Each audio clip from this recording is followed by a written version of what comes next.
तपाईँको सामर्थ्यको गीत गाउनेछु बिहानै म उच्च स्वरमा तपाईँको करुणाको गीत गाउनेछु तपाईँको करुणाको गीत गाउनेछु म तपाईँको सामर्थ्यको गीत गाउनेछु बिहानै म उच्च स्वरमा तपाईँको करुणाको गीत गाउनेछु तपाईँको करुणाको गीत गाउनेछु किनकि तपाईँ मेरो दुःखको दिनमा मेरो छ गर सरस्ता तपाईँले मेरो बित्ती सबै सुन्नुभयो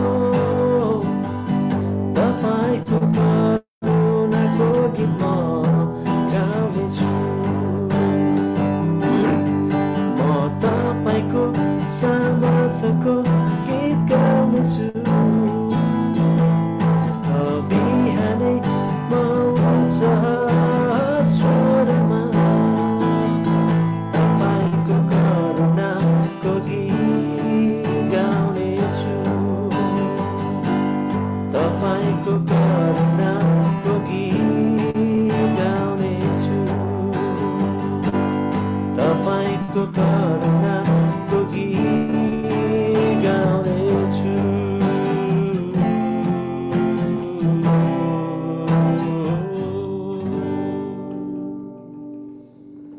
धन्यवाद फेरि पनि सबैलाई जय मसीह धन्यवाद पास्टरज्यूलाई परमेश्वरले धेरै आशिष दिनुभएको होस्। अब हामी कक्षामा जानेछौँ।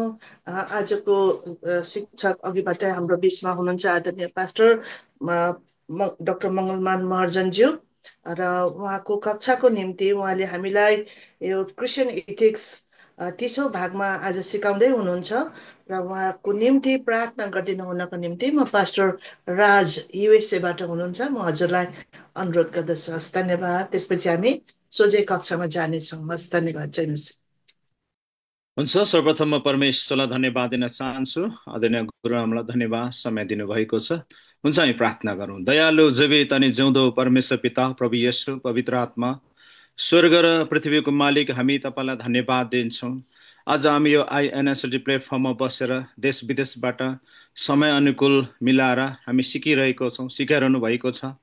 सिक्ने क्रम हामी अगाडि बढिरहेको छौँ। सबै कुरो तपाईँको अनुग्रह राखिदिनु भएको छ, हामी धन्यवाद दिन्छौँ। आजको वक्तलाई तपाईँको वचन दिएर पठाउनु भएको छ। आज हामी सिक्दैछौँ, सिकाउनु हुँदैछ। सिक्ने सिकाउने दुवैको साथमा भइकन तपाईँ परमेश्वरलाई अनुग्रह गर्नुहोस् र आज हामीले तपाईँको वचन सिकेर हामी तपाईँको राज्यमा असल तरिकाले लगानी गर्न सकौँ। तपाईँको वचनमा लेखेको छ 30 गुणा 60 गुणा 100 गुणा फलको विषयमा प्रभु वर्णन गरिएको छ। तिनै फलहरू हाम्रो जीवनबाट हुनको लागि, बन्नको लागि, बनिनको लागि हामीलाई अनुग्रह गर्नुहोस्, हामी प्रार्थना गर्छौँ। हामी धन्यवाद दिन्छौँ। आजको जति वचन अध्याय पदबाट ल्याउनु भएको छ, आफ्नो दाससँग भइकन बोल्नुहोस्। यर्मिया त्यसको 3 पदलाई हामी यसकडी उहाँको जीवनमा हामी सबैजना हामी सम्झना गर्छौँ र घोषणा गर्छौँ, जहाँ लेखिएको छ तैँले मलाई पुकार तल म जवाब दिन्छु, तैँले नजानेका गैर गुप्त रहस्यको सिकाउँछु भन्नुभयो। आज हाम्रो बिचमा आफ्नो दासद्वारा हामीलाई सिकाउनुहोस्, हामी सिक्न चाहन्छौँ र सिकेर तपाईँको महिमा गर्दै जीवनलाई हामी सुन्ने सबैले तपाईँको राज्यमा लगानी गरेर यापन गर्न चाहन्छौँ। धन्यवाद। आजको वचनको सेवकाई आफ्नो तपाईँको दासले तपाईँको हातमा राख्दै आशिष र विजय प्रकाश हामी चाहन्छौँ, दिनुहोस्। तपाईँ दिने एकमात्र जीवित अनि जिउँदो ख्रीष्टको उच्चानी पवित्र नाउँमा, आमेन। हस्त, जय मसीह। धन्यवाद, समय लिनुहोस्। प्रार्थनाको लागि धन्यवाद। सबैलाई जय मसीह। आज हामी यो लिडरसिपको विषयमा, गुण योग्यताको विषयमा हामी अलिकति कुराकानीहरू गर्न गइराखेका छौँ, सिक्न गइराखेका छौँ। यो चाहिँ हो पहिलो तिमोथी 3 अध्याय, त्यसको रेफरेन्सेसहरूमा पहिलो पत्रुस 5 को 1 देखि 4 पनि छ। त्यस्तै प्रकारले हामीले कुराकानी गर्दाखेरि पहिलो तिमोथी 1 को 12 पनि हामी समेट्न सक्छौँ। त्यस्तै प्रकारले दोस्रो कोरिन्थीको कुरा 4 अध्याय 1 देखि 6 पद पनि रेफरेन्समा हामी लिन सक्छौँ। एकचोटि म यो पहिलो तिमोथी 3 अध्याय 1 देखि 13 पदसम्मको खण्ड पढ्न गइराखेको छु। अनि हामी लिडरसिपमा रहनेहरूको चरित्र, स्वभाव, गुणहरू कस्तो हुनुपर्छ भन्ने विषयमा यो हामीले गर्दै आएका पनि छौँ, तपाईँ हामीले सिकाउँदै आएका पनि छौँ। अनि हरेक अर्डिनेसनमा हामीहरूको अभिषेक कार्यक्रममा यो वचनबाट सम्झना दिलाउने काम कुराहरू पनि हामी गर्छौँ। अनि आज पनि हामीहरूको निम्ति हो सम्झना हुन सक्छ। यो अब चरित्र हामीले राख्नै पर्छ भन्ने कुरा हो। यसरी लेखिएको छ यहाँ शीर्षकमा बिशप र डिकनहरू भनेको छ। यो बिशपमा चाहिँ इन्टरचेन्जेबल वर्ड भन्छ अङ्ग्रेजीमा। बिशप, पास्टर, एल्डर, गोठालो सबै चाहिँ बिशपमा आउँछ, बिशपमा राखिएको छ। अर्को डिकनहरूको विषयमा यहाँ छ। यसरी लेखिएको छ, यो भनाइ विश्वास योग्य छ। यदि कुनै मानिसले बिशपको, पास्टरको, एल्डरको, गोठालोको काम गर्ने चाहना गर्छ भने त्यसले असली कामको इच्छा गर्छ। यसकारण बिशप चाहिँ कसैले दोष लाउन नसक्ने, एउटै पत्नीका पति, संयमी, समझदार, सम्मानित, अतिथि सत्कार गर्ने, सुयोग्य शिक्षक हुन्। मतवाला र रिसाहा होइन, तर तिनी विनम्र, झगडा नगर्ने, धनको लोभ नगर्ने, आफ्नो घर राम्ररी चलाउन सक्ने र आफ्ना छोराछोरीलाई आदरपूर्वक आज्ञा पालन गर्ने बनाउन्। यदि कुनै मानिसले आफ्ना घरकाहरूलाई तह लगाउन जान्दैन भने तिनले परमेश्वरका मण्डलीको देखरेख कसरी गर्न सक्छ र? तिनी नयाँ विश्वासी नहुन्, नत्र त घमण्डले फुलेर तिनी दियाबलसले पाउने दण्डमा पर्नेछन्। फेरि बाहिरकाहरूका दृष्टिमा पनि तिनी असल ठहरिनु पर्छ, नत्र त तिनी निन्दा र दियाबलसको पासोमा पर्नेछन्। त्यसै गरी डिकनहरू पनि गम्भीर हुनुपर्छ, द्विजिब्रे होइन, बढी मद्य पिउने र धनको लोभी होइन, तर तिनीहरू विश्वासको रहस्य शुद्ध विवेकमा कायम राख्ने हुनुपर्छ। पहिले तिनीहरूको जाँच पनि होस्, त्यसपछि तिनीहरूले आफैलाई दोषरहित प्रमाणित गर्न सके भने तिनीहरूले डिकनको सेवा गरून्। स्त्रीहरू पनि यही बमोजिम गम्भीर, अर्काको बदखुवाई नगर्ने, तर सबै कुरामा संयमी र विश्वासयोग्य हुनुपर्छ। डिकन एउटै पत्नीका पति हुन्, आफ्ना छोराछोरीहरू र आफ्नो घरको प्रबन्ध राम्ररी मिलाउन सक्ने हुन्। किनकि डिकनले गर्नुपर्ने सेवा जसले राम्ररी गर्छन् तिनीहरूले आफ्ना निम्ति प्रतिष्ठा र ख्रीष्ट येशूमा भएको विश्वासमा पनि ठुलो भरोसा पाउनेछन्। आमेन, आमेन। अहिले हामीले देशको परिस्थिति अवस्था सबैतिर नै हेऱ्यौँ भनेदेखि यो नैतिकताको, मोरालिटीको कुरा, एथिक्सको कुरा धेरै आइराखेको छ। जेनजीको आन्दोलन पनि त्यही नै हो। अब जेनजी भित्रै पनि अनि त्यस्तै पनि हुनसक्छ, किनभने मान्छे हो, मान्छेले आज एउटा कुरा त गर्ला, तर त्यही कुरामा ऊ आफै चुक्छ, त्यो आफै नै पापमा फस्छन्। त्यस कारणले गर्दाखेरि अब यो गाह्रो त छ। लिडरसिपमा हुनुपर्ने गुण, यदि यस्तो लिडर, देशको नेता, देशको राष्ट्रपति, देशको प्रधानमन्त्री, देशको मन्त्रीहरू, देशको जति पनि अब मेयरदेखि होइन सांसदहरूदेखि लिएर सबै यो क्यारेक्टरमा हुन सक्यो भनेदेखि देश विकास हुनलाई धेरै समय लाग्दैन। यहाँ कुनै पनि नियम कानुनका कुरा पनि त्यति राख्न पर्दैन होला। तर अब यो क्यारेक्टर त क्रिस्चियनहरूलाई मात्रै हो कि? होइन धेरै जस्तो त्यही सोच्छन् क्रिस्चियनहरू चाहिँ राम्रो हुनुपर्छ, हामी चाहिँ जे गरे पनि हुन्छ, जसो गरे पनि हुन्छ। नन क्रिस्चियनले जाँड खाए पनि हुन्छ, क्रिस्चियनले खानु हुँदैन। नन क्रिस्चियनले झुट बोले पनि हुन्छ, क्रिस्चियनले गर्नु हुँदैन। नन क्रिस्चियनले व्यभिचार गरे पनि हुन्छ, क्रिस्चियनले गर्नु हुँदैन। होइन कुनै पनि कुराहरू केही भयो भने क्रिस्चियनलाई मात्रै क्रिस्चियन भएर पनि भनिहाल्छ। तर खास त सबै धर्मको मानिसले पनि, सबै समाजको मानिसले पनि आफ्नो जीवन एकदमै असल राम्रो जिउनु पर्ने हो। सबैजना आफू चाहिँ होइन राम्रो हुन चाहने, अरूले भलाइ गरेको चाहने, आफ्नै निम्ति चाहिँ न्याय चाहने, आफ्नै निम्ति चाहिँ अरूले असल गरेको चाहने, तर आफूले भने अरूलाई सबै कुरामा अन्याय गर्नेदेखि लिएर सबै नराम्रो काम कुराहरू गरिराखेको हामी पाउँछौँ। अब त्यो संसारको कुरा, नन क्रिस्चियनको कुरा छोडिदिउँ। हामीहरूको यो प्रभुको सेवाको कुरा हो, धार्मिक काम हो। त्यस कारण मान्छेले धार्मिक भनेपछि, धर्मको भनेपछि जे होस् न, धर्मको भनेपछि त यस्तो हुनु पर्यो नि त, यस्तो हो नि त भनेर भन्दछन्। के त उनीहरूलाई धर्म चाहिँदैन त? के त उनीहरू चाहिँ सत्यवादी हुनु पर्दैन त? उनीहरू चाहिँ जे पाइ त्यही गरेर खाने त? त्यो त होइन।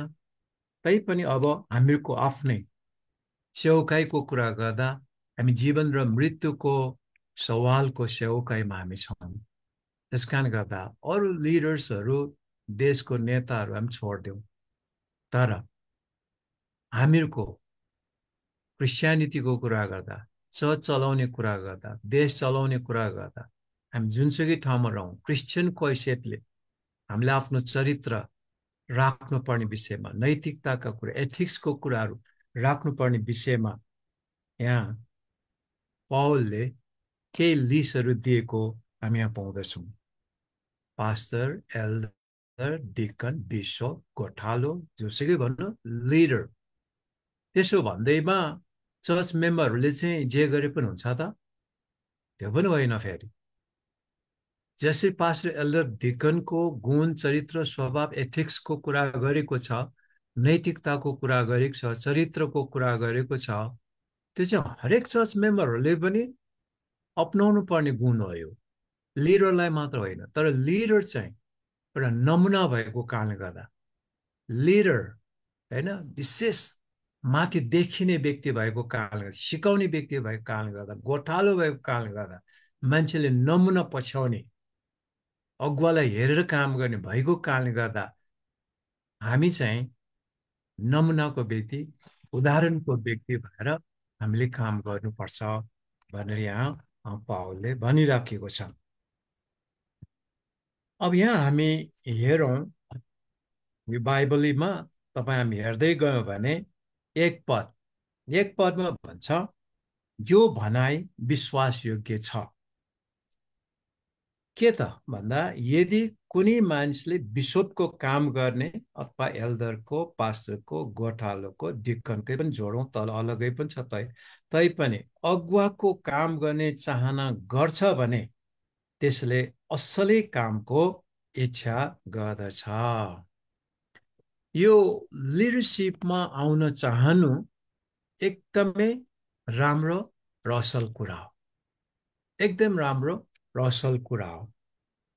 अब यहाँ जुन कुराहरू गरिराखेको छ, अब यो साधारण संसारको डाक्टर, प्रोफेसर, अघि नै भने बाहिरको नेताहरू होइन, त्यो जस्तोको कुरा होइन। हाकिमको काम गरे जस्तो यो काम चाहिँ अलग्गै परमेश्वरको पवित्र काम हो। त्यस कारणले गर्दा यो अरूसँग हामीले दाँच्न मिल्दैन।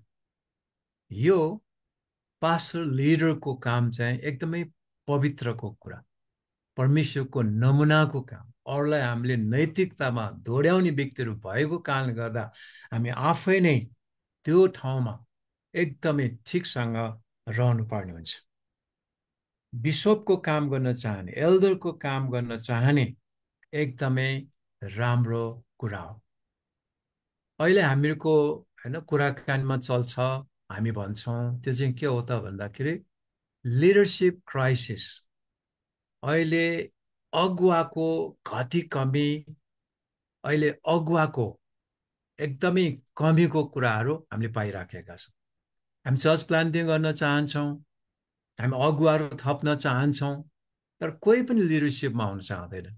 कोही पनि एउटा गाउँमा गएर पास्टरे सेवकाई गर्न, एल्डरको रूपमा सेवकाई गर्न चाहँदैनन्, होइन?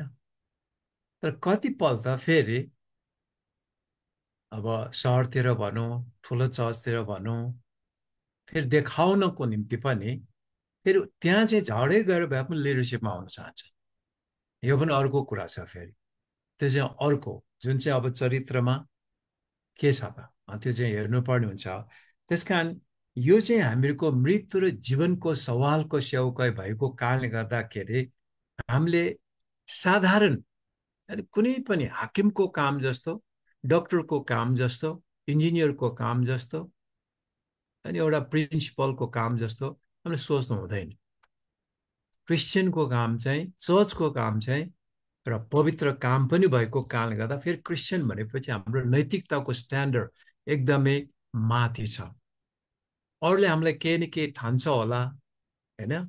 तर उनीहरू त्यो लेभलमा आएर, त्यहाँ भित्र आएर यदि हेर्ने हो, बुझ्ने हो भने चाहिँ एकदमै माथिको स्ट्यान्डर्डको कुरा हामी पाउँछौँ।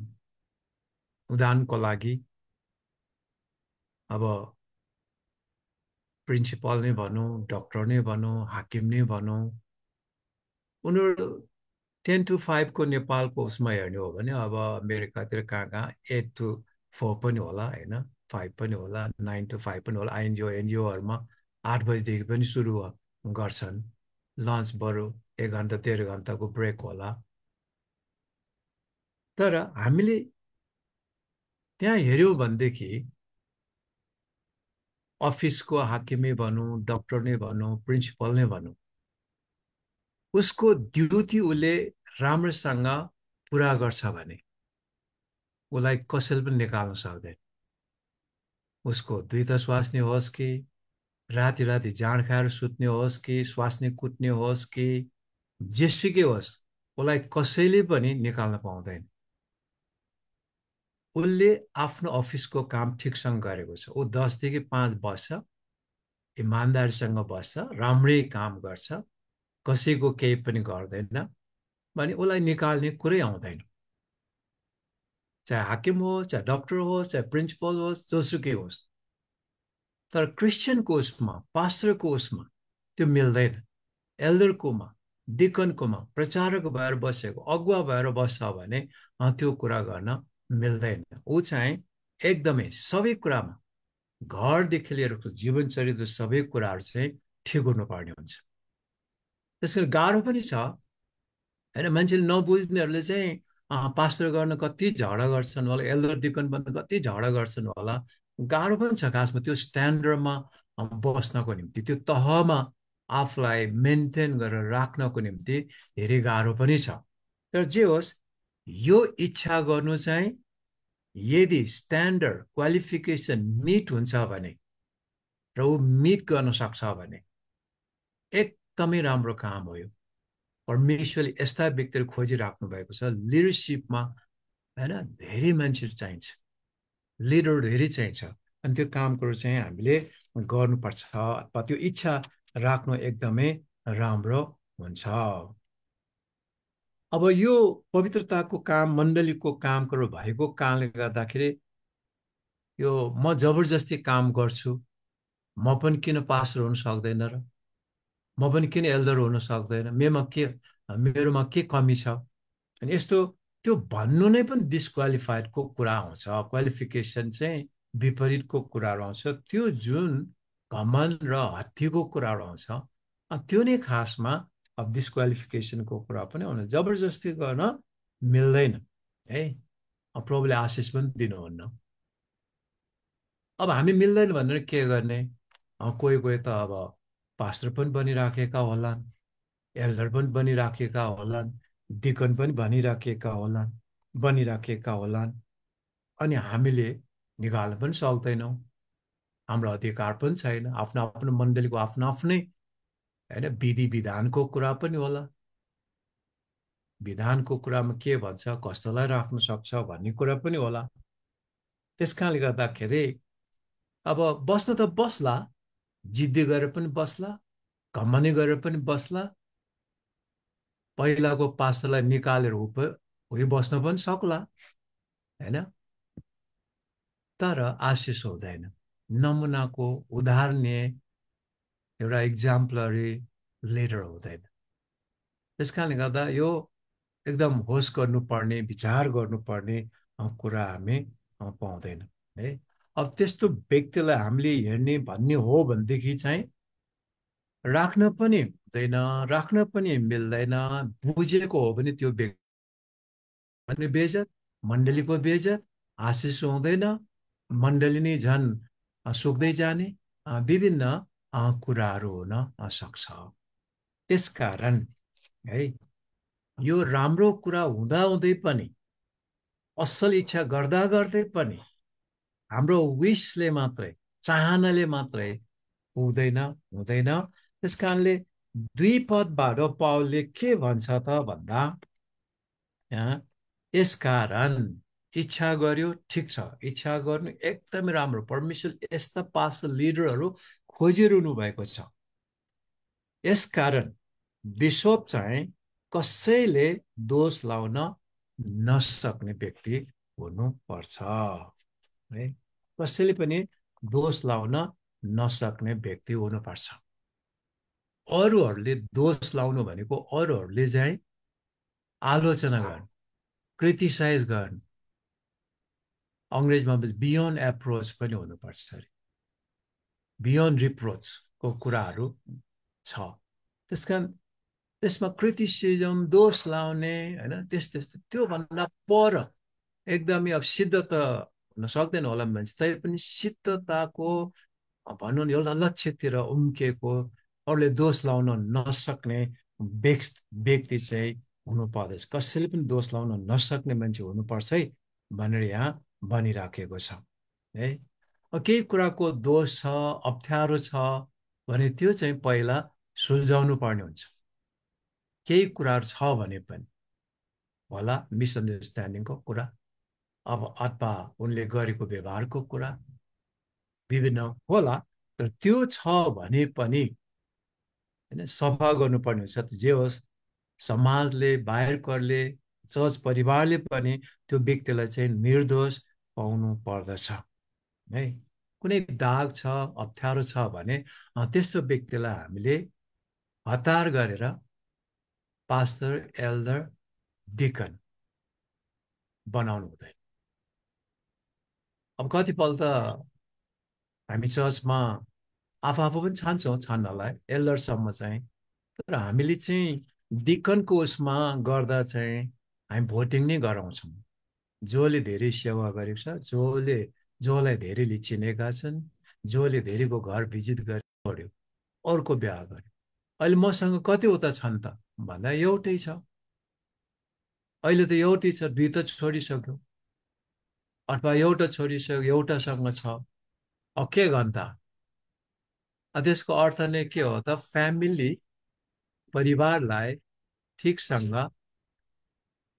तह लाउन नसकेको भनौँ, या त होइन श्रीमतलाई ठिकसँग बुझ्न नसकेको भनौँ, अथवा राख्न नसकेको भनौँ, त्यो एउटा प्रमाणको कुरा हुन सक्दछ। त सिम्पली कुरा गर्दा चाहिँ बहुविवाह, धेरै श्रीमती राख्ने, धेरै श्रीमती भएको व्यक्तिहरू चाहिँ पास्टरमा, बिशपमा, एल्डरमा, डिकनमा, प्रचारकमा कुनै पनि अगुवाको कामको जिम्मेवार दिन हामी सक्दैनौँ। त्यो गाह्रो हुन्छ, किन मान्छेले कुरा काट्न थाल्छ, धेरै अप्ठ्यारो हुन्छ है। त्यस कारण एउटै पत्नीको पति, अब व्यभिचारमा फँसेको कति व्यक्तिहरू छन्, यो अलिकति गाह्रो हुन सक्छ होइन। अब व्यभिचारमा फँसेको छ भने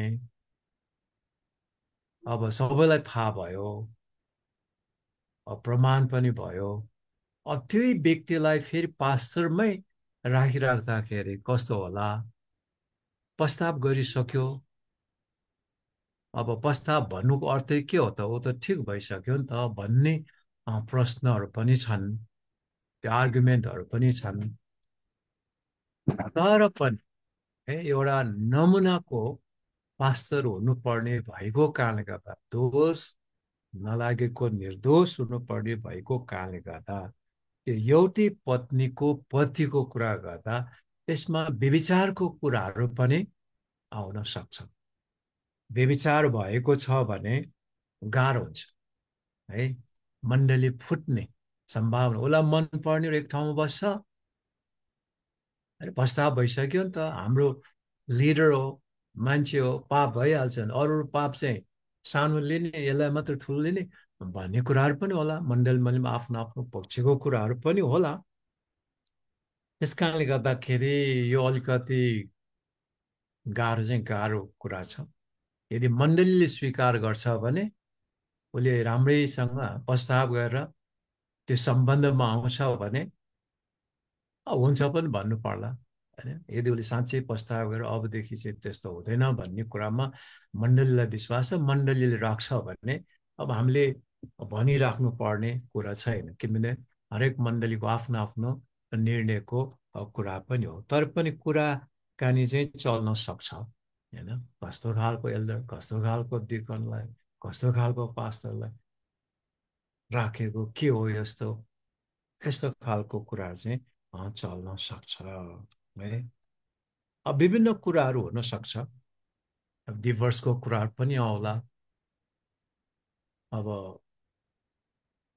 भनेको छ कि एउटाले व्यभिचार गरेको हुनु पर्यो डिभोर्स हुनलाई, कि अब नराम्रो काम गरेको के हुनु पर्यो अनैतिक कुराहरू, नत्र भने डिभोर्स पनि नगर भन्ने कुरा छ। डिभोर्स गर्नेलाई अर्कोले विवाह गर्यो भने अर्कोले पनि व्यभिचारको काम गरेको हुन्छ। यो चाहिँ अब हामीलाई एकदमै गाह्रो छ अहिले पास्टर लिडर्सहरूलाई है, धेरै गाह्रो छ। अनि मसाको कुरालाई लिएर कति मान्छेले सोध्न आएको कुरा थियो, प्रभुले भन्नुभयो तिमीहरूको हृदयको कठोरताको कारणले गर्दा यो लेखिदिने कुरा, डिभोर्स लेखिदिने कुरा चाहिँ भनेको हो। तर परमेश्वरको इच्छामा यो थिएन। यसो प्रभुले पनि त्यो भन्नुभयो यो परमेश्वरको इच्छामा होइन, मान्छेको हृदयको कठोरताको कारणले गर्दा यो कुराहरू भएको हो भनेर भनिराखेको हामी पाउँछौँ। अब केस के हो है, केस के हो त्यसमा पनि भर पर्ला।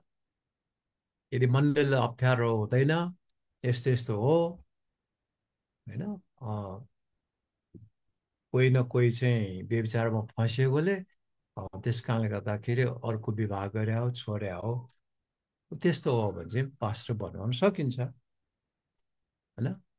अर्को कुरा चाहिँ अब गाह्रो हुनसक्छ, अब मण्डलीको निर्णयमा राखिदिनु पर्ने हुन्छ, किनभने मसाले दिएको व्यवस्थाको नियम अनुसार पनि यदि अब बस्नै सक्दैन, यस्तै हो भनेदेखि चाहिँ डिभोर्स लेखिदेऊ अनि तिमी एक किसिमले स्वतन्त्र हुन्छौ भनेर भनेको छ। त्यस कारणले गर्दाखेरि अब धेरै जसो अहिले चाहिँ अब त्यो हामीले आरोप लाउनै नसक्ने भनौँ या अप्ठ्यारो हुने कुराहरू चाहिँ यो आइराखेको छ। तर जे होस्, मण्डलीको पास्टर, लिडर, प्रचारक बन्ने व्यक्ति चाहिँ एउटै श्रीमतीको एउटै पत्नीको पतिको रूपमा हुन सक्यो भने चाहिँ एकदमै राम्रो असल हुन्छ। अर्को कुरा गरेको छ संयमी, यो सेल्फ कन्ट्रोलको कुरा, संयमी हुनुपर्छ भनेर भनेको छ। यो संयमी भनेको कुरा के हुन्छ त भन्दा आफ्नो जीवनलाई अनुशासनमा राख्न सक्ने, आफ्नो जीवनलाई, शरीरलाई, इच्छा चाहनालाई काबुमा राख्न सक्ने है, बसमा राख्न सक्ने, कन्ट्रोलमा राख्न सक्ने, त्यो चाहिँ संयमी हो। कतिपल्ट गाह्रो पर्ला हामीलाई, त्यो तल यहाँ भनेको छ रिस उठ्ने विभिन्न कुराहरू पनि छ, त्यो पनि गर्नु हुँदैन भन्ने कुरा छ। त्यस कारण आत्मसंयमीको कुरा चाहिँ आफ्नै शरीरको इच्छालाई मार्नुपर्ने हुन्छ, कति कुराहरू त्यसलाई कन्ट्रोलमा लिनुपर्ने हुन्छ, नियन्त्रणमा लिनुपर्ने हुन्छ है। अब हामी अरूलाई प्रचार गर्छौँ तर आफूले नै त्यो काम गर्न सक्दैन भने हाम्रो आफ्नै बेइज्जत हुन्छ, अप्ठ्यारो हुन्छ।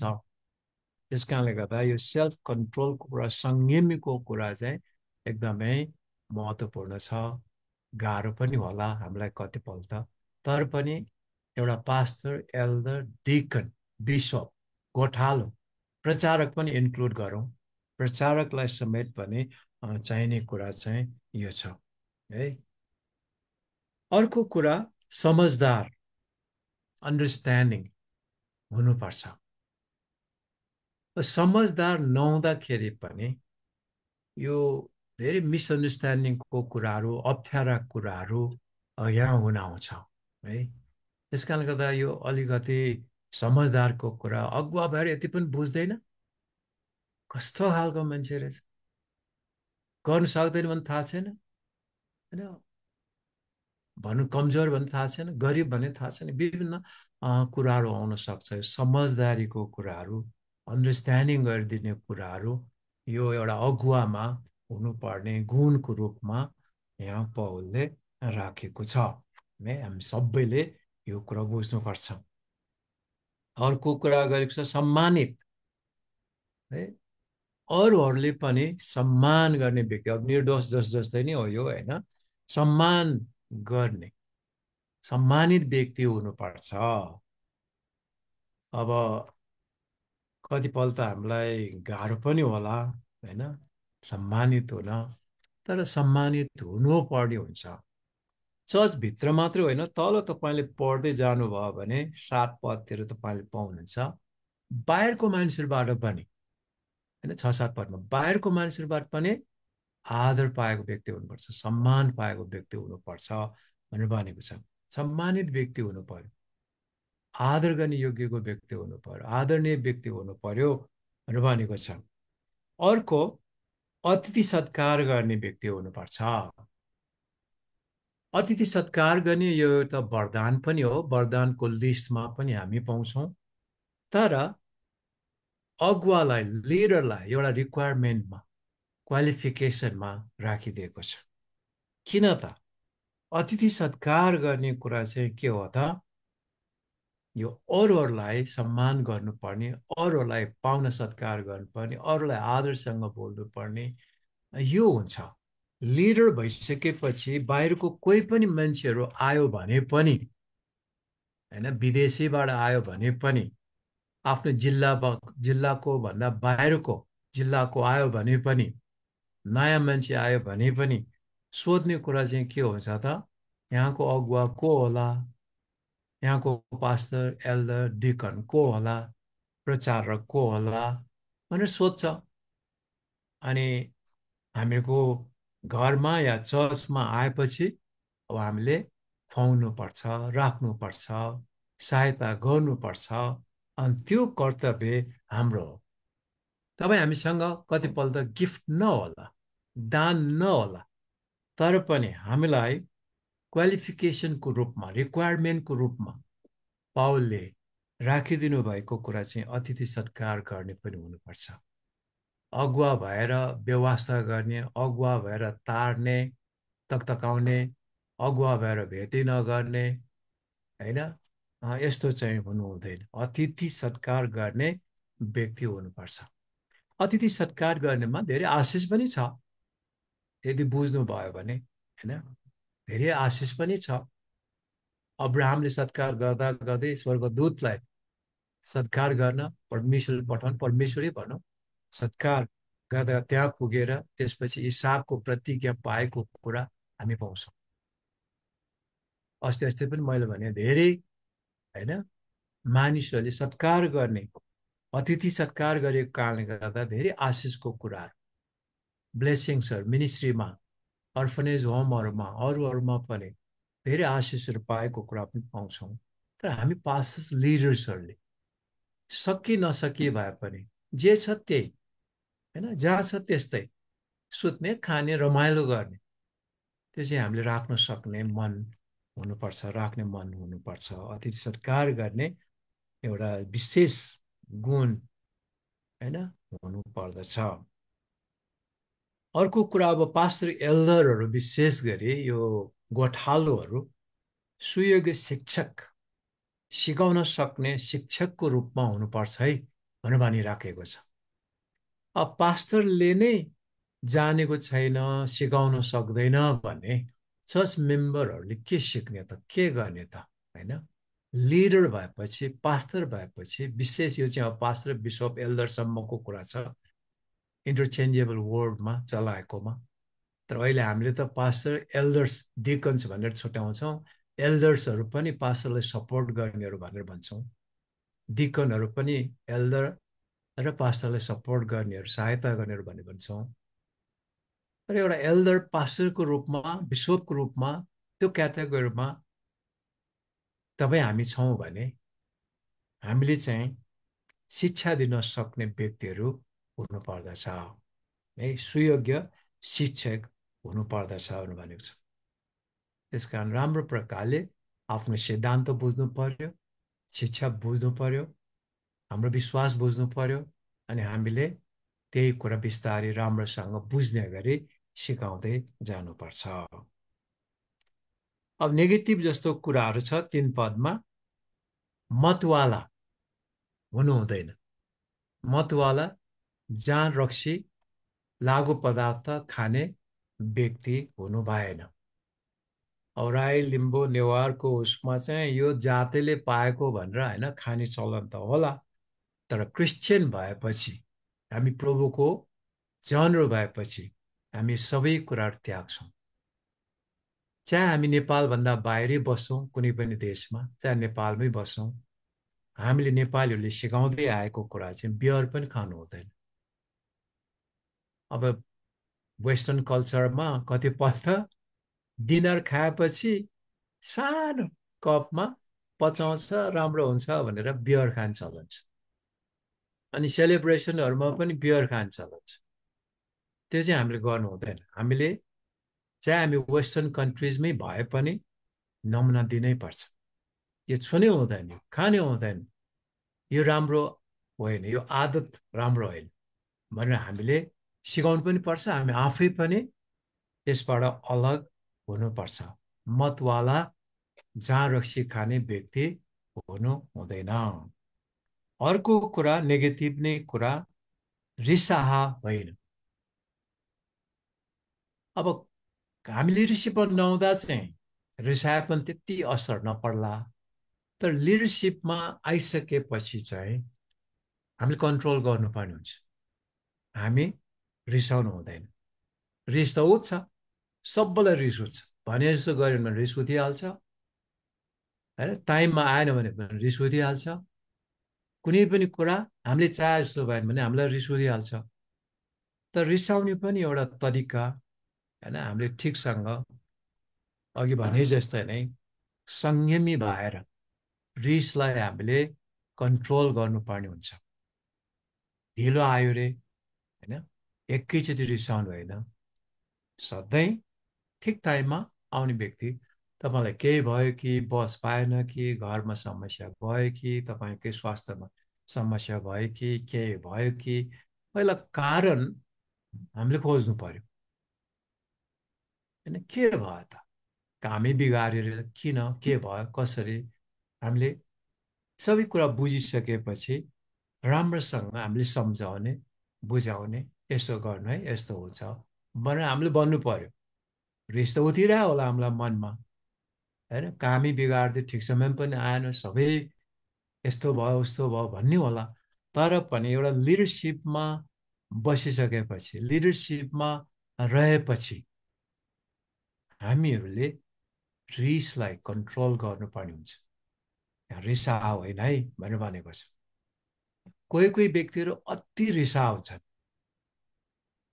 मनमा जे आयो म त जे देखेँ त्यही भन्ने मान्छे हो, मेरो मनमा पाप छैन भनेर जहाँ पाए त्यही, जे पाए त्यही बोलिदिने। त्यसले गर्दा धेरैको मन दुखाएको छ, धेरैको होइन चित्त दुखाएर अप्ठ्यारो पारेको छ।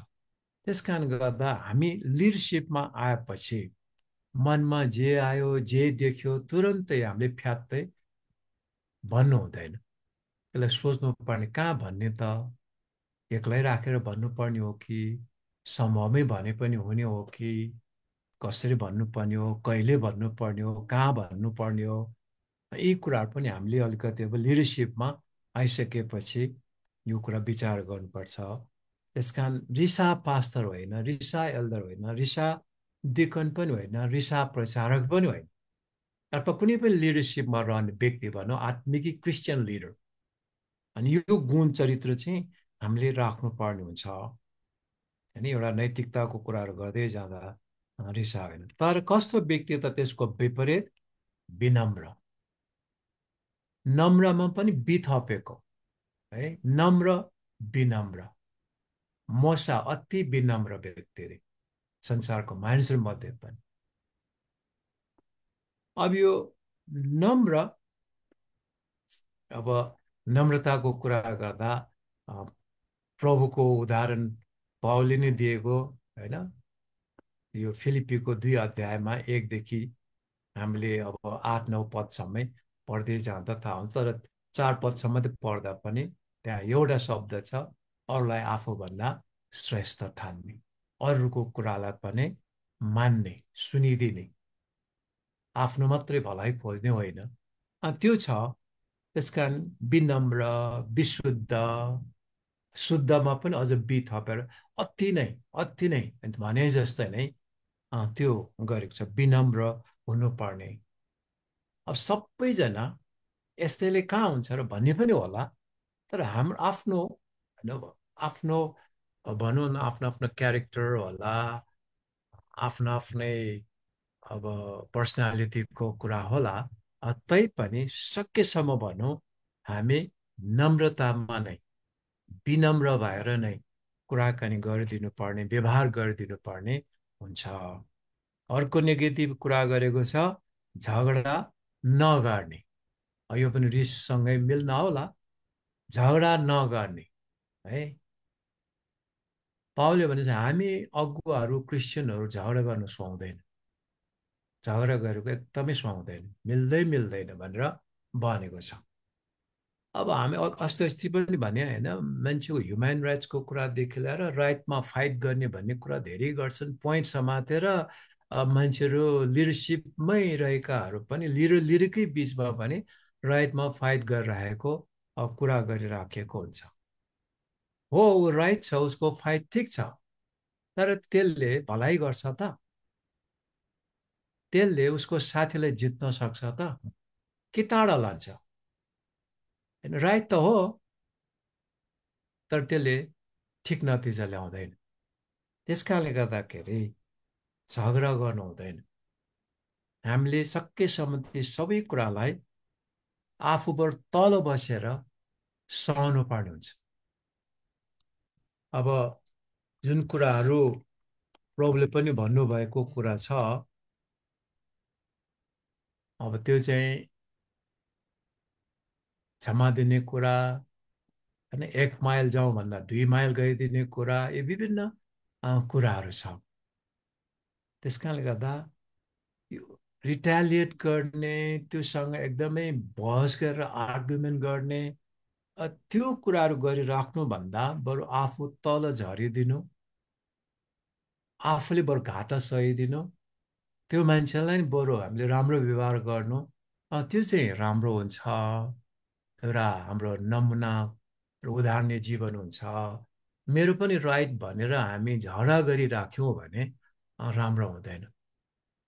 बाहिरबाट अर्कै अन्डरस्ट्यान्डिङ होला, पास्टर त त्यहाँ कस्तो झगडा गरिरहेको थियो, अनि त्यो राम्रो कुरा जाँदैन है।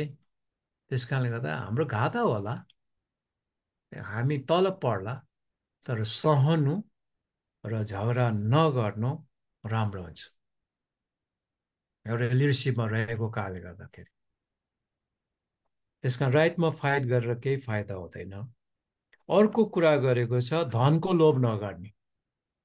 अब यो पनि गाह्रो कुरा हो, हामी सबैलाई धनको लोभ लाग्छ, तर प्रभुको वचनले भनेको अनुसार चाहिँ धनको लोभ नगर्ने है। अब धन नभई पनि हुँदैन, धन पनि चाहिन्छ। अब मिनिस्ट्रीलाई, सेवकाईलाई धन नभइकन पनि हुँदैन। हैन। तर पनि धनको लोभ नगर्ने भन्ने कुरा के हो त भनेको चाहिँ आफूले पाउनु पर्ने भन्दा बढी, आफ्नो ज्याला भन्दा बढी, हैन, त्यो अर्कै प्रकारले मोज मजा गर्न खोज्ने, चाह गर्ने, पैसाको लागि मरिमेट्ने, पैसामै आफूलाई बेच्ने, यस्तो खालको कुराहरू, यो धनको लोभ नगर्ने भन्ने कुरा चाहिँ यो हो है। तर धनले धेरै एट्र्याक्सन गरेको हामी पाउँछौँ। अब धनको लोभ किन गर्नु हुँदैन, उता पत्रुसमा पनि भनेको छ धनको लोभ नगर। अब यो परीक्षा आउने कुरा हो है, यो परीक्षा आउँछ। अब हामी पास्टर लिडर्सहरू सबैले चिनेको हुन्छ भनौँ, इन्टरनेसनली पनि चिनेको हुन्छ, साथीहरू हुन्छ, अनि हाम्रो चर्च बनाउनु पर्ने होला अथवा केही गर्नुपर्ने होला, जग्गा किन्नु पर्ने होला, अनि हामीलाई चिनेको कारणले गर्दा हामीलाई कन्ट्याक्ट गर्छ, तपाईँलाई क्यासै पनि दिन सक्छ अथवा अरू एकाउन्ट छैन भने तपाईँको एकाउन्ट पनि पठाउन सक्छ, विश्वासमा, एकदमै राम्रोसँग विश्वास गरेर। अनि तपाईँ हाम्रो एकाउन्टमा आएपछि, तपाईँ हाम्रो हातमा त्यो पैसा आएपछि अरूलाई थाहा त छैन, अरू एल्डर डिकनलाई पनि थाहा छैन, चर्च मेम्बरहरूलाई पनि थाहा छैन। अब तपाईँ र मेरो मनमा के आउन सक्छ त, हाम्रो मनमा यो त मैले भनेर, मैले चिनेकोले, मलाई चिनेकोले दिएको, त्यस कारण गर्दाखेरि भनेर अलिकति आफूसँग राख्ने अनि अरू चाहिँ दिने। प्रभुलाई 10 दिनुको सट्टा बरु आफूले 10 लिने भने जस्तो 1 करोड दिएछ भने 10 लाख आफूले लिने, 90 लाख चर्चलाई दिएपछि त हाम्रो पास्टर त बापरे एकदमै राम्रो, 90 लाख उठाइदिएको छ हाम्रो चर्चको लागि, हैन, हाम्रो जग्गा किन्नलाई, हाम्रो चर्च बनाउनलाई भनेर। अब चर्च मेम्बर त खुसी हुन्छन् किनभने भित्री कुरा त थाहा छैन अनि मान्छ पनि। तर एक दिन के हुनसक्छ, लुकेको कुरा सधैँ त्यहाँ रहँदैन रे, हैन। कुनै पनि कुरा लुकाएर लुकिने, छिपिने कुरा चाहिँ एक दिन प्रकट हुनेछ भनेर बाइबलले भनेको थियो। हामी बिर्सिन्छौँ, सकेसम्म हामी लुकाउने, अलिकति 10 लाख त नल्याउँ, त्यसपछि खर्च गर्न 1 लाख मात्रै लिनु पर्ला कि क्या हो, यो विभिन्न मनमा कुरा खेल्न सक्छ। त्यस कारणले गर्दा हामी इमान्दारी हुनुपर्ने, त्यो धनको लोभ नगर्ने। तपाईँलाई अलग्गै दिएको छ, यस्तो यस्तो हो भन्छ भने त्यो अर्को कुरा हो, त्यो पनि तपाईँले एल्डर डिकनलाई, तपाईँको कलिग्सलाई, कमिटीलाई थाहा दिएर लिएको राम्रो हुन्छ है। यस्तो यस्तो पनि भन्छ, के गर्ने भने त्यो त अब तपाईँको हो, तपाईँलाई नै दिएको हो भने ठिकै छ नि भन्ने हुन्छ, नल्याउ त भन्दैन। तर चर्चको लागि दिएको, मिनिस्ट्रीको लागि दिएको, सेवकाईको लागि दिएको, ट्रेनिङको लागि दिएको, सुसमाचारको लागि दिएको, मिसनको लागि दिएको हो भने चाहिँ हामीले 1 पैसा पनि लिनु मिल्दैन, हामीले लोभ त लाग्न सक्छ।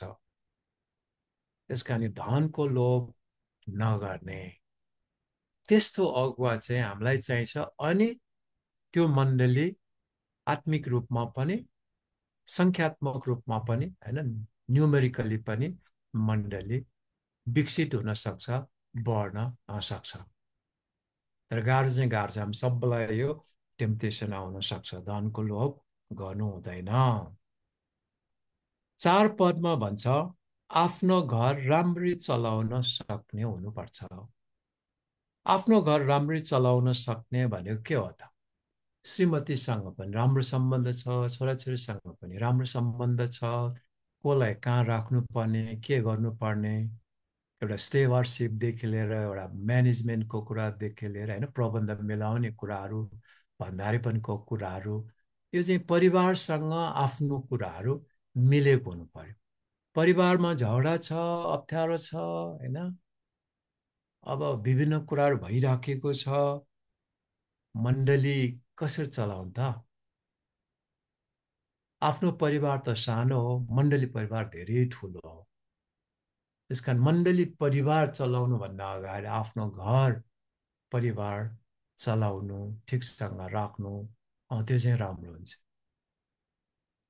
त्यस कारणले यी कुरा पनि आउँछ होइन। अब सबैको त्यस्तो नहुनु पनि सक्ला होइन, तर पनि हामीलाई भनिराखेको चाहिँ आफ्नो घर राम्रै चलाउन सक्ने हुनु पर्यो भनेको छ।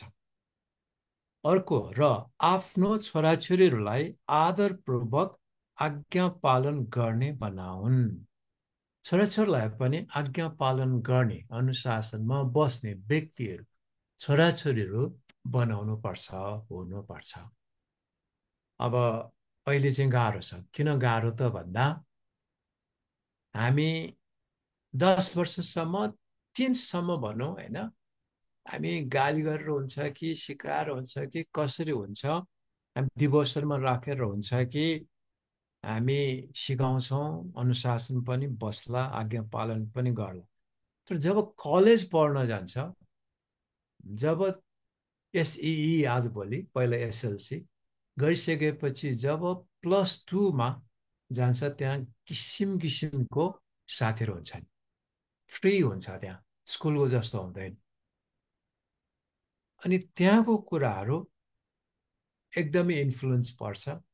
अनि त्यसपछि चाहिँ अब बुवा आमाको कुरा सुन्ने वाला हुँदैन।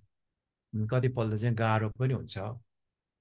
+2 देखि चाहिँ अलिकति गाह्रो हुने कुरा। तर पनि अब सानैमा अलिकति राम्रै अनुशासनमा राखेर आज्ञा पालन गर्ने बनाइराखेको होइन, अरूलाई आदर गर्ने सिकाइराखेको छ भने त्यो बानी चाहिँ जान सक्छ। तर जब अरूसँग नि नन क्रिस्चियन धेरैसँग जब सङ्गति हुन्छ, सम्बन्ध हुन्छ, अनि त्यसपछि चाहिँ उनीहरू अलिकति टाढिएको, बिग्रिएको अनि आमा बुवालाई अप्ठ्यारो पारेको कुराहरू पनि हामी पाउँछौँ।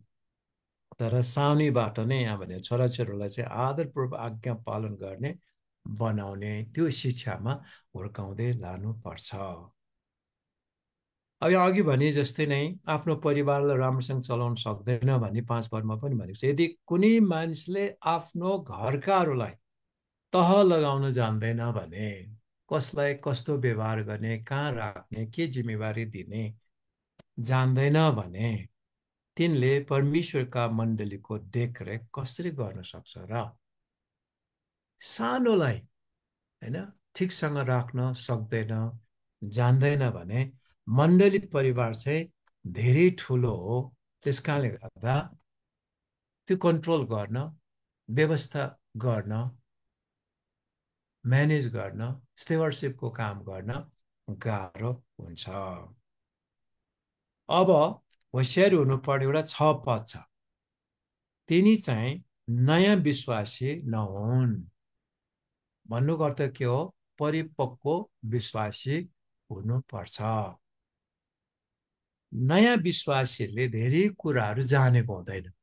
होला ऊ समर्पित छ, विश्वासयोग्य छ, राम्रो छ, भनेको मान्छ, हामीलाई त यस्तो व्यक्ति पो चाहिन्छ भन्ने पनि होला।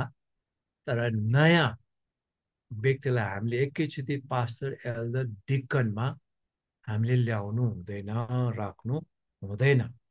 किनभने उसलाई धेरै कुराहरू थाहा हुँदैन, धेरै कुराहरूको अनुभव हुँदैन।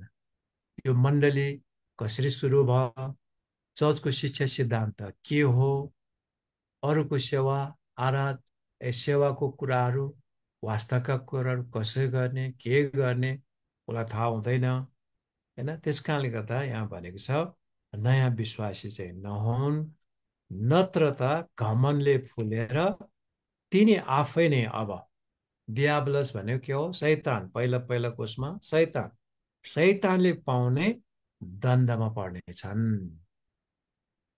ऊ आफै डियाब्लसको फन्दामा, डियाब्लसले पाउने दण्ड उसले पाउनेछ। भनेको के हो? घमण्ड। मानिस पतन हुनुभन्दा अगाडि घमण्ड आउँछ भन्छ होइन, मानिसमा घमण्ड आउँछ अरे। त्यस कारणले गर्दाखेरि नयाँलाई लिँदाखेरि उसको मनमा यो लाग्न सक्छ, अरू यो चर्चमा आइरहेको 15-20 वर्ष भइसक्यो, उनीहरूलाई एल्डर डिकन बनाएन, म हिजो अस्ति 1-2 वर्ष भयो आएको, मलाई एल्डर डिकन बनाइसक्यो, पास्टर बनाइसक्यो भने उसलाई चाहिँ त्यो घमन आउन सक्छ है। त्यस कारणले गर्दाखेरि हामीले नयाँ मान्छेलाई एकैचोटि पास्टर एल्डर डिकन दिनु हुँदैन, जाँच्नुपर्छ। शिक्षा सिद्धान्त कतिको बुझिएको, यी सबै कुराहरू जाँचेर कमसेकम 4-5 वर्ष जस्तो चर्चमा आइसकेको, बुझेको, चर्च इतिहास, आफ्नो चर्च इतिहास बुझेको, शिक्षा सिद्धान्त डक्ट्रिनको कुरा बुझेको, त्यस्तो व्यक्तिलाई हामीले पास्टर एल्डर डिकनमा हामीले राख्नुपर्छ। नत्र भने शैतानको दण्डमा, शैतानको पासोमा त्यो व्यक्ति पर्नेछ। अर्को कुरा गरेको छ 7 पदमा, फेरि बाहिरकाहरूका दृष्टिमा पनि तिनी असल ठहरिनुपर्छ। चर्चभित्रमा त राम्रो भएर हुँदैन, कम्युनिटीमा कस्तो छ, सोसाइटीमा कस्तो छ, हाम्रो समाजमा कस्तो छ, अरू नन क्रिस्चियनहरूले उसको विषयमा के भन्छ त, त्यो पनि हामीले ख्याल गर्नुपर्ने हुन्छ। चर्चमा त राम्रै गरिरहेको हुन्छ, तर बाहिरकोहरूले चाहिँ नराम्रो ठान्छ, यो ठगा हो, यसले राम्रो गर्दैन, यो विश्वासयोग्य छैन, यस्तो कुरा सुन्नु पर्यो भने गाह्रो हुन्छ। त्यस कारण बाहिरकोहरूले पनि एकदम राम्रो नि, उहाँ त क्रिस्चियन हो, हामीलाई क्रिस्चियनिटी त मन नपर्ला, तर उहाँको चरित्र गुण एकदम राम्रो छ, उहाँको वास्ताको कुराहरू हामीलाई होइन सेयर गर्ने कुरा, वास्ता गर्ने कुरा, माया गर्ने कुरा, कुरा गर्ने तरिका एकदम राम्रो छ। त्यो चाहिँ बाहिरकोबाट पनि हामीले सुन्नु पर्यो, पाउनु पर्यो। बाहिरकारको दृष्टिमा पनि तिनी असल ठहरिनुपर्छ। नत्र भने होइन, नत्र भने ऊ पनि के हुन्छ, तिनी निन्दा र दियाबलसको पासोमा पर्नेछ। नत्र भने ऊ पनि दियाबलसको पासोमा पर्नेछ, टेम्पटेसनमा, परीक्षामा पर्नेछ, अनि ऊ पनि दण्डको भागीदारी हुन्छ, आफ्नै बेइज्जत हुन्छ। त्यस कारणले गर्दाखेरि यी कुराहरू हामीले एकदमै याद गर्नुपर्ने कुरा छ। मैले समय हेर्दा धेरै गइसकेको छ, त्यस कारण म आजलाई यही पास्टर एल्डरसम्मको क्वालिफिकेसनलाई राख्छु। पछि हामी यो डिकनको विषयमा र यसैको साथसाथै यसैलाई चर्च मेम्बरको विषयमा पनि म कन्टिन्यू गर्नेछु। हस्, हुन्छ, आजलाई म यति नै राख्छु। परमेश्वर तपाईँ हामी सबैलाई धेरै आशिष देऊ। हस्, धन्यवाद। जय मसीह, जय मसीह।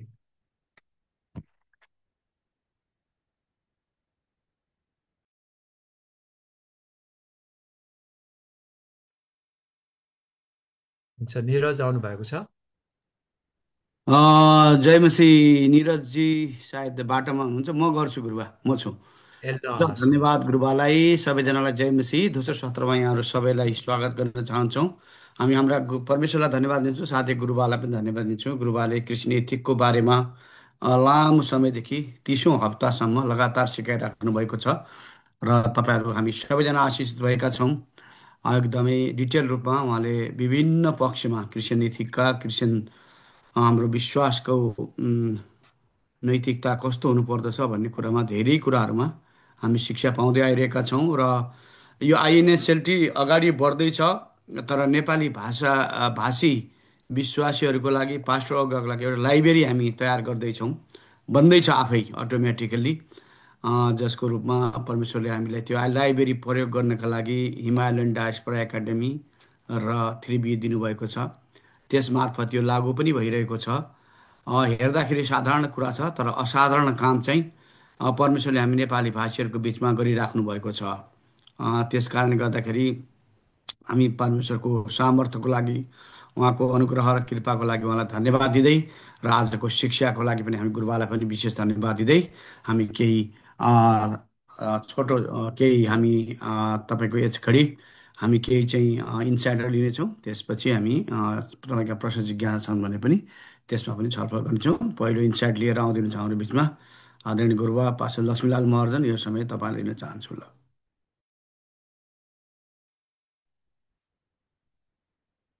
हुन्छ सबैलाई जय मसी। ल हाम्रो अर्जुन भाइलाई पनि धन्यवाद दिन्छौँ, ल पास्टर बाउलाई पनि धन्यवाद दिन्छौँ। साँच्चै नै पास्टरको विषयमा धेरैले धेरै कुरा गरेको हुन्छ है। ल पास्टर हुनु धेरै चाहिँ राम्रो कुरा पनि हो है, धेरै गौरवको कुरा पनि हो, धेरै आदर इज्जत पाउने कुरा पनि हो चाहिँ है। ल सबैले गुरुबा गुरुबा भनेर है, पास्टर बाउ भनेर भन्न आएको हुन्छ। त्यो भने अनुसार हामीहरूको जीवन पनि साँच्चै नै ठिक पनि हुनुपर्छ चाहिँ।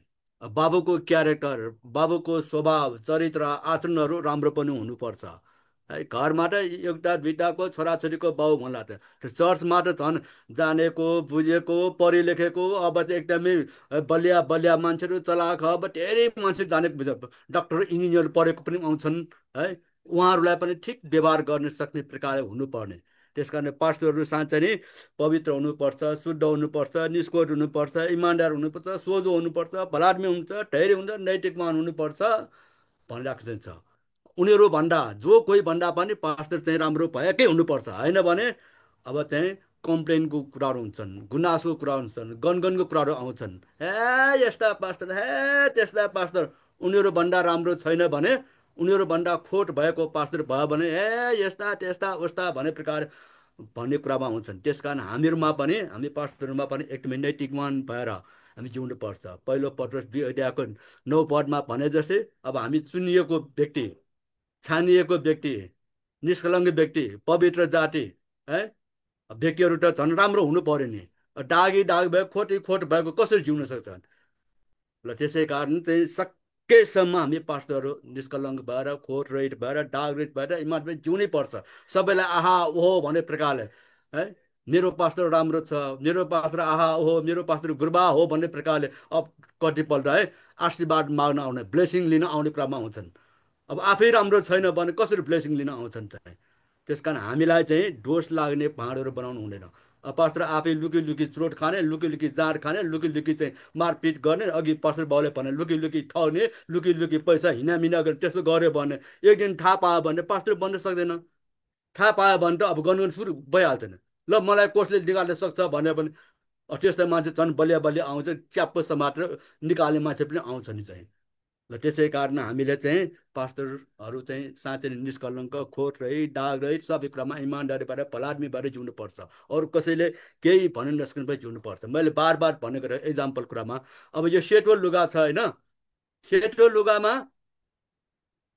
कुनै सानो दाग, मसीको ठोपा कुनै सानो दागमा फिट्ट मात्र छर्केको खण्डमा पनि टाढा टाढाबाट है मान्छेले देखिरहेको हुन्छ। ओहो ल पास्टर बाउको चाहिँ सेतो लुगामा दाग रहेछ, ए दाईको या अङ्कलकोमा सेतोमा दाग रहेछ, सबैले देखिरहेको छ। कालो निलो पहेँलो त्यसोमा चाहिँ दागमा चाहिँ देखिँदैन चाहिँ। अब नन क्रिस्चियनहरू, विश्वासमा नगर्नेहरूको उनीहरूको जीवन त्यस्तै छ, अब उनीहरूको व्यवहारै त्यस्तै छ, आचरण नै त्यस्तै छ। त्यस कारण उनीहरूले भन्यो भन्ने प्रकारले अब हामी चाहिँ निराश हुनु पनि पर्दैन। अब हामीमा अब करेक्सन पनि हुनु पर्यो। हामी सिद्ध पनि छैन, पर्फेक्ट पनि छैन। अब हामी चाहिँ सकेसम्म सानोभन्दा सानो कुरा पनि है क्षमा माग्दै है प्रभुसँग नजिक नजिकमा जाँदै पवित्रतामा शुद्धमा हिँड्ने हामी प्रयत्न गर्नुपर्छ चाहिँ।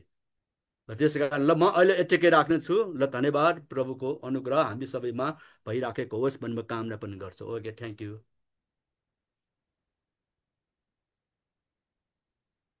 हुन्छ, धन्यवाद। पास्टर लक्ष्मीलालको आशिषमा इन्साइटको लागि गुरुबालाई धन्यवाद दिन्छौँ। उहाँले फटाफट छिटो छिटो सक्नुहुन्छ। हुन्छ, धन्यवाद गुरुबालाई। एकदम सही कुरा फटाफट भन्नु नै राम्रो हुन्छ। हुन्छ, अब यसपछि हामी अर्को इन्साइट लिनेछौँ। हाम्रो बिचमा हाम्रो आदरणीय गुरुबा पास्टर मनोहर पाठक हुनुहुन्छ अमेरिकाबाट। अमेरिकन चाहिँ भइसक्नु भएको छैन, तर अमेरिकामा हुनुहुन्छ। हुन्छ, गुरुबालाई यो समय। हजुरहरू सबैलाई जय मसीह। अमल सरलाई धेरै धन्यवाद समयको निम्ति र हाम्रो दाजु मङ्गलमानलाई धेरै धेरै धन्यवाद छ। यहाँले लामो वर्षदेखि धेरै मण्डलीको अगुवाको भूमिका निर्वाह गर्दै, धेरैजनालाई सिकाउँदै, धेरैजनालाई एउटा अगुवा बनेको कस्तो हुनुपर्छ भन्ने कुरो आफ्नो जीवनबाट, आफ्नो जीवनको नमुना देखाएर मानिसहरूलाई विकास गर्दै आउनुभएको छ। अनि म आफैले पनि विश्वास गरेको तेस्रो वर्षमा बुटोलमा आएर दाजुले विश्वासी हुनु भने क्या हो भनेर सिकाउनु भएको थियो। सिमोन पाण्डे, एमजे जोसेफ, चित्र छेत्री र मङ्गल दाजु 4 जनाले। अनि त्यो सिकाइ अहिलेसम्म मेरो हृदयमा छ र त्यति बेला दाजुहरूले सिकाउनु भयो, ह्यान्ड आउट थिएन। म आफैले दाजुहरूले जे सिकाउनु भयो लेखेर ह्यान्ड आउट बनाएको थिएँ र त्यही तालिम के अरे सिकाइको बिचमा मैले बाँडेको थिएँ। अनि त्यति बेला मलाई एउटा जोस थियो, एउटा जाँगर थियो मण्डलीको अगुवा बन्ने। तर पढ्दै जाँदाखेरि अगुवा बन्ने भनेको सजिलो होइन रहेछ भन्ने पनि मैले त्यो बेला सिकेँ। र मेरो पास्टरले मलाई लामो समयसम्म अब तिमीले पास्टरको भूमिका निर्वाह गर्नुपर्छ, एल्डरको भूमिका निर्वाह गर्नुपर्छ भन्दाखेरि पनि मैले यही खण्डहरू पढेको थिएँ, यो झगडा गर्ने हुनु हुँदैन, यो हुनु हुँदैन। अनि मैले आफ्नो जीवनलाई जाँचेको थिएँ, म यो पास्टर बन्ने खालको कुरा चाहिँ मेरो निम्ति सुहाउँदो होइन, मेरो जीवनशैली र मेरो तौर तरिका चाहिँ म पास्टर बन्ने खालको छैन। पास्टर बन्ने व्यक्ति सुन्न सक्ने तर बोल्ने कम, सुन्ने धेरै हुनुपर्छ। म बोल्ने धेरै, सुन्ने कम खालको छु र मलाई मनको कुरा तुरुन्तै भन्ने मेरो बानी छ, तर मनको कुरा भनिहालेर हामी जित्दैनौँ, मेरो मनमा त्यो थियो। अनि लगभग अहिले पनि मेरो मन त्यस्तै छ। दाजुले आज हामीलाई एउटा अगुवामा हुनुपर्ने गुण कस्तो हुनुपर्छ भन्ने कुरो यो खण्डबाट सिकाउनु भएको छ। दाजुले कुरा गर्दै गर्दा सुरुमा दाइले भन्नुभएको थियो नेतृत्वमा हुने मान्छे सबै व्यक्तिहरू इमान्दार हुनुपर्छ। हामी क्रिस्चियनहरू मात्रै होइन, ख्रिस्टलाई नचिनेका मान्छेहरू पनि यदि अगुवा हुने हो भने र सफल अगुवा बन्ने हो भने अहिले हामीले पढेको यो उनीहरूको जीवनशैली, अगुवाको जीवनशैली चाहिँ उनीहरूले अवलम्बन गरेको हुनुपर्छ। यदि हाम्रा राजनैतिक पार्टीका अगुवाहरू अथवा सामाजिक क्षेत्रमा संलग्न भएका अगुवाहरू अथवा विभिन्न पेशा वा व्यवसायमा भएका अगुवाहरूमा यो प्रकारको गुण भएको भए अहिले हाम्रो देश जुन परिस्थितिबाट गुज्रिराखेको छ नेपाल, यो लेभलमा पुग्दैन थियो। किनभने मानिस सबै एउटा अर्काका अधीनमा रहन्थे, एउटाले अर्कासँग असल व्यवहार गर्थे, कुनै प्रकारले कसैले केही भनिहालेछ अरे भने पनि आफैलाई सच्याउँथे, आफैलाई सुधार्थे, र यो लेभलमा पुग्दैन थियो होला। तर अहिले चाहिँ उनीहरूको कुरालाई छोडेर हामी परमेश्वरका वचनबाट सिकाइएकै मानिसहरू पनि यो वचन अनुसार जीवन हामीले जिउन सकिराखेका छैनौँ। त्यसै कारण हाम्रो मण्डली कतिपटक मण्डलीभित्र मात्रै साँघुरिएको छ। कतिपटक हामी हाम्रा समुदायको कुरा नगरौँ, हाम्रै घर परिवार, मैले पहिला पनि भन्ने गरेको छु, हाम्रै घरभित्र मेरो साक्षी कस्तो छ, मेरो श्रीमतीले मलाई कसरी हेर्छिन्, मेरो छोराछोरीले मलाई कसरी हेर्छन्, मेरो मसँग भएका मेरो दाजुभाइले मलाई कसरी हेर्छन्। अनि म दुनियाँलाई चाहिँ प्रभावमा पार्न भनेर दौड्ने मान्छे यदि मेरै भाइ बहिनीहरूलाई मैले परमेश्वरको वचन अनुसारको जीवन जिएर देखाउन सकिन, पढ्छन् एउटा कुरा, गर्छन् अर्का कुरा, हेर न हाम्रा दाइ भन्ने प्रकारको जीवन यदि मैले जिएँ भने के फाइदा भयो, अनि कसरी मानिसहरूलाई म जित्न सक्छु भन्ने कुरो चाहिँ मेरो मनमा धेरै खेल्छ। हामीले खेल्नुपर्ने कुरा यो थियो। कसैले सानो कुरा भन्यो, झनक्क रिस उठिहाल्यो, कसैलाई अलिकति केही कुरा गर्न पर्यो, कहाँ हुन्छ यो भनेर चाहिँ लोभ देखाइहाल्यो। नम्रताको त कुरा परै जाओस्, म त यति वर्षको उमेर पुगेको, यति पढेको, यति वर्ष मण्डलीमा सेवकाई गरेका मेरा माताहतमा यति मण्डली छन् भनेर आफैलाई उचाल्यो। जब त्यो प्रकारको जीवन हामी जिउन सुरु गर्छौँ, हाम्रो सफलता, हाम्रो प्रगति, उन्नति केही समयको लागि हुन्छ अनि केही समयपछि हामी तल जान्छौँ।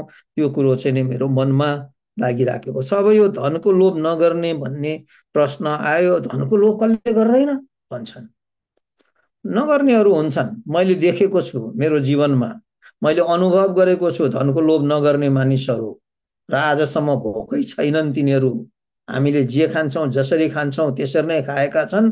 यति हो कि हामीले जस्ता फेसबुकमा हालेर पुरै रङ्गाएका छैनन् उनीहरूले, किनभने उनीहरूलाई त्यसको आवश्यकता पनि महसुस छैन। त्यो एउटा भाग भयो। दाजुले अघि भन्नुभयो छोराछोरीहरूलाई आज्ञा पालनको बाटोमा डोर्याउन गाह्रो छ। गाह्रो छ, गाह्रो छैन त म भन्दिनँ। तर हामीले भजन के अरे हितोपदेशको किताबमा पढ्दै गर्दा सानै उमेरमा तैँले सिकाइस् भने ठुलो भएर त्यो तर्किएर जाँदैन। हामी सानोमा चाहिँ सिकाउँदैनौँ, अर्को कुरो सानोमा देखाउँदैनौँ। यदि हामी अगुवाहरूले हाम्रा छोराछोरीहरूलाई सानै उमेरदेखि त्यो बाटोमा के भन्छ नि इन्टेन्सनल मैले यो गर्न पर्छ है, यो मेरो छोराछोरीको भविष्यको लागि सिकाउनको लागि हो भन्ने प्रकारले हामीले सानैदेखि गर्यौं भने बिस्तारै बिस्तारै बिस्तारै ठुलो भएर उनीहरू भागेका हुँदैनन्। मैले एक दुईजना अगुवाहरूका छोराछोरीहरूको जीवनमा देखेको छु। बुवाआमा जस्ता थिए, छोराछोरीहरू त्यस्तै बन्दै गएका छन्। त्यसो हुँदाखेरि हामीले आफ्नो जीवनको नमुनाबाट देखाउन पछि पर्नु हुँदैन। जहाँसम्म नयाँ विश्वासीलाई अगुवा बनाउन हुँदैन भनेर प्रश्न आयो, कतिजनाले के भन्छन् छँदै छैन त के गर्ने त, अगुवा बनाउनु नबनाएर अगुवा बनाउनु पर्छ। तर निकै होसियार हुनुपर्छ। मैले विश्वास गरेको चौथो वर्षमा मेरो पास्टर बेलायत जानुभयो र अर्को जसलाई हामीले अगुवा बनाएका थियौँ उहाँ मिजोरमको हुनुहुन्थ्यो, उहाँ मिजोरम जानुभयो। त्यसपछि मण्डलीमा चाहिँ खास अगुवाईको पास्टरको भूमिका निर्वाह गर्ने त पर जाओ, साधारण मण्डलीमा परेको बेलामा गर्ने मानिसहरू त्यहाँ थिएनन्। अनि दशैंको समयमा हुने सम्मेलनमा त्यसको नेतृत्वदायी भूमिका मेरो हातमा आयो र त्यति बेला यो नयाँ विश्वासी हुनु हुँदैन, उनी घमण्डले कति फुल्छन् भन्ने कुरो चाहिँ मैले मेरो जीवनमा अनुभव गरेको छु। किनकि त्यो बेलामा मैले धेरै कुरा गरेँ, पुरा अधिकारले बोले। हाम्रा पास्टर अगुवाहरू विभिन्न ठाउँबाट सम्मेलनमा आउनुभएकाहरूले त्यसलाई उहाँहरू सबै सहस्र स्वीकार गर्नुभयो। मैले भनेका सबै कुराहरू गर्नुभयो, जम्मै कुरा गर्नुभयो। सम्मेलन एकदमै राम्रो भयो। तर सम्मेलन सकिसकेपछि एक दुईजना मलाई नजिकबाट चिन्ने, मलाई वास्ता गर्नेहरूले मलाई के भन्नुभयो भने, मनोहर भाइ फलाना पास्टर पोखराबाट आउनुभएको थियो, फलाना पास्टर नवलपरासीबाट आउनुभएको थियो, उहाँहरू तपाईँभन्दा धेरै सिनियर हुनुहुन्थ्यो, धेरै बुद्धिमान हुनुहुन्थ्यो, प्रभुको सेवामा लामो समय काम गर्नुभएको थियो। तर तपाईँले चाहिँ नै एउटा अफिसको प्रशासकले चाहिँ, अफिसको हाकिमले चाहिँ सबैलाई तपाईँले व्यवहार गर्नुभयो, उहाँहरूलाई दिनुपर्ने आदर दिनु भएन भनेर जब उहाँहरूले भन्नुभयो, त्यति बेला सुरुमा मलाई लाग्यो कहाँ यति ठुलो काम गर्ने बेलामा सबैलाई चाहिँ खुसी पार्न कहाँ सकिन्छ त, कोही कोही बेखुसी पनि हुन्छन् भनेर भने। तर बेलुका भएपछि मेरो मनमा ओहो त्यति बेला त मलाई कसैले भनेन, तर अहिले बल्ल भने। अघि पनि त्यो दाइलाई मैले त्यति वास्ता गरिनँ, तर अहिले महसुस गरेँ हो नि, मेरो बाउको उमेरको मान्छेलाई मैले कर लगाएँ, मैले उनका इमान्दारितामा प्रश्न गरेँ, उनका हिसाब किताबमा प्रश्न गरेँ, मैले गल्ती गरेँ भन्ने त्यति बेला भएको थियो। त्यसो हुँदाखेरि जब हामी अगुवा बन्छौँ, जवानहरू, न त हामीमा मण्डलीको तौर तरिकाको अनुभव हामीसँग हुन्छ, न हामीसँग एकले अर्कालाई गर्न पर्ने आदर र सम्मानको त्यो महसुस हामीसँग हुन्छ। जब हामी एउटाले अर्कालाई दिनुपर्ने उचित आदर र इज्जत दिन सकेकै हुँदैनौँ, तर ठुलो जिम्मेवारी पाएपछि त्यो जिम्मेवारीले चाहिँ वाह म त भन्ने लेभलमा पुग्छौँ, त्यसपछि फुलिँदो रहेछ। मैले त्यो बेलामा त्यो महसुस गरेका थिएँ र दाइले अहिले सिकाउँदै गर्दा म त्यति बेला किन फुलेँ भन्ने कुरो चाहिँ मलाई अहिले महसुस भयो। हामी के भन्छ छोटो बढेपछि भारी फुर्ती ढाँची बढाउँछ, उर्लदो खरेर कतिको गडगडाउँछ, सानो फुच्ची मण्डलीको हर्ताकर्ता भएको म अहिले के नपाएँ, त्यो खालको मेरो मनमा भयो। त्यसै कारणले हामी जहिले पनि होसियार हुनै पर्छ। हामीले कसलाई जिम्मेवारी दिँदैछौँ भन्ने विषयमा पनि होसियारी हुनै पर्छ। कुन खालको त्यसको हृदय छ भन्ने बारेमा पनि हामीले ख्याल गर्न पर्छ। एउटा साँच्चै मण्डलीलाई नेतृत्व दिने, एउटा समुदायलाई नेतृत्व दिने व्यक्तिका रूपमा हामीले आफैलाई अगाडि बढाउने हो भने आज दाजुले सिकाउनु भएका कुराहरूलाई हामीले मनन गर्नुपर्छ र आफैलाई जाँच्नुपर्छ। हामी संसारका किताब पढेर मात्रै सिकाइएकाहरू होइनौँ, व्यवस्थापनका विभिन्न खण्डहरू पढेर टिम बिल्डिङ, पब्लिक रिलेसन, यहाँ उहाँ, इन्टेग्रिटी, ट्रान्सप्यारेन्सी, एकाउन्टेबिलिटी मात्रै जानेर आएका होइनौँ। परमेश्वरको पवित्र धर्मशास्त्रबाट हामी सिक्दै गरेका मानिसहरू हौँ। त्यसै कारण हामी एउटा अगुवाको भूमिकामा आउँदै छौँ भने अहिले हाम्रो भूमिका कस्तो छ भनेर हामीले जाँच्न पर्छ र हामीले अरूहरूलाई नेतृत्व तहमा ल्याउँदाखेरि उनीहरूको जीवन कस्तो छ भनेर जाँचेर मात्र ल्याउनु पर्छ। नत्र भने त्यसले भोलि मण्डलीलाई समेत तहस नहस पार्छ। यी कुराहरू दाजुले सिकाउँदै गर्दा मैले महसुस गरेँ, मेरो आफ्नो जीवनलाई निहालेँ र अझै पनि कति ठाउँमा म होसियार हुनुपर्छ, मैले त्यो कुरालाई ख्याल गर्न लागेको छु। परमेश्वरलाई धेरै धन्यवाद होस्। दाइ हजुरलाई धेरै धेरै धन्यवाद।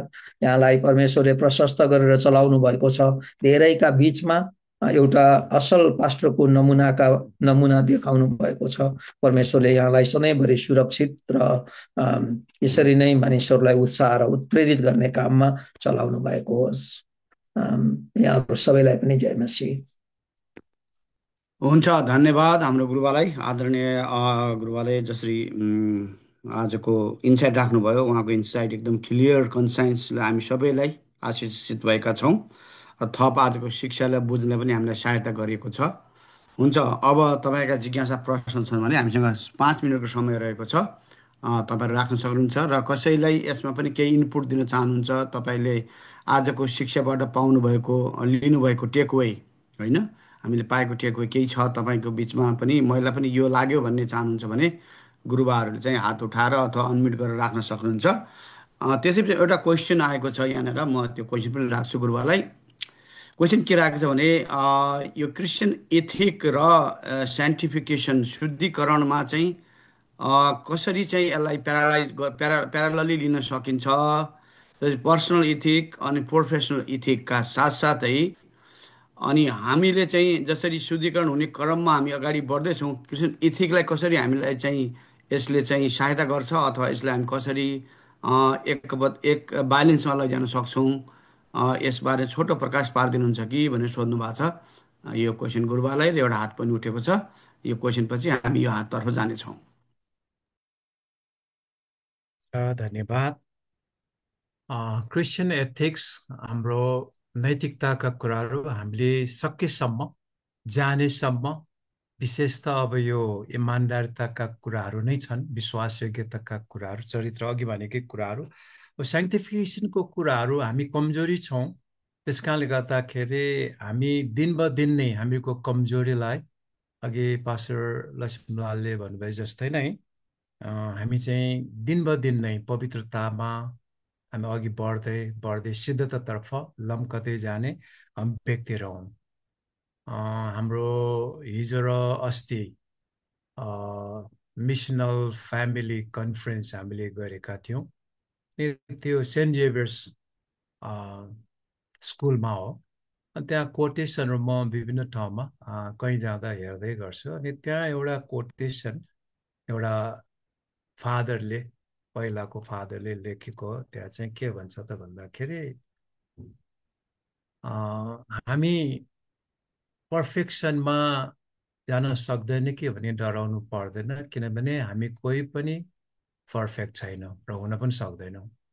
तर हामीले त्यसो भन्दैमा काम छोड्नु हुँदैन, जे पाए त्यही गर्ने त होइन। त्यस कारणले गर्दा हामीले भुल गर्छौँ कि होइन, म पर्फेक्ट हुन सक्दैन कि भने त्यो डरमा हामीले त्यो जीवन जिउने होइन, तर कोसिस गर्दै जाने हो, प्रभुको शक्ति माग्दै जाने हो।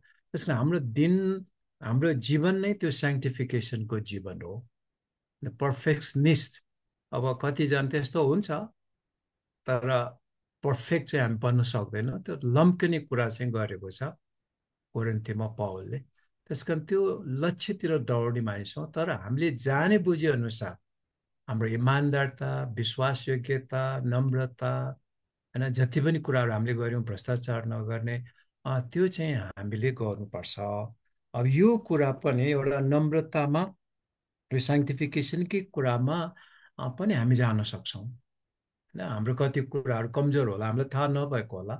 यदि हामीले पाप गरेको अथवा हाम्रो त्यस्तो केही भुल छ, झट्टै रिस उठ्यो, हामीले के भन्थ्यो, तुरन्तै हामीले करेक्सन गर्ने, प्रस्ताव गर्ने, माफ माग्ने भयो भने चाहिँ त्यो पर्फेक्सनमा हामी जान सक्छौँ। त्यस कारण त्यो चाहिँ दिनको जीवन साइन्टिफिकेसनको कुरा छ भने, अब क्रिस्चियन एथिक्स हाम्रो स्ट्यान्डर्डको जीवन चाहिँ यो है।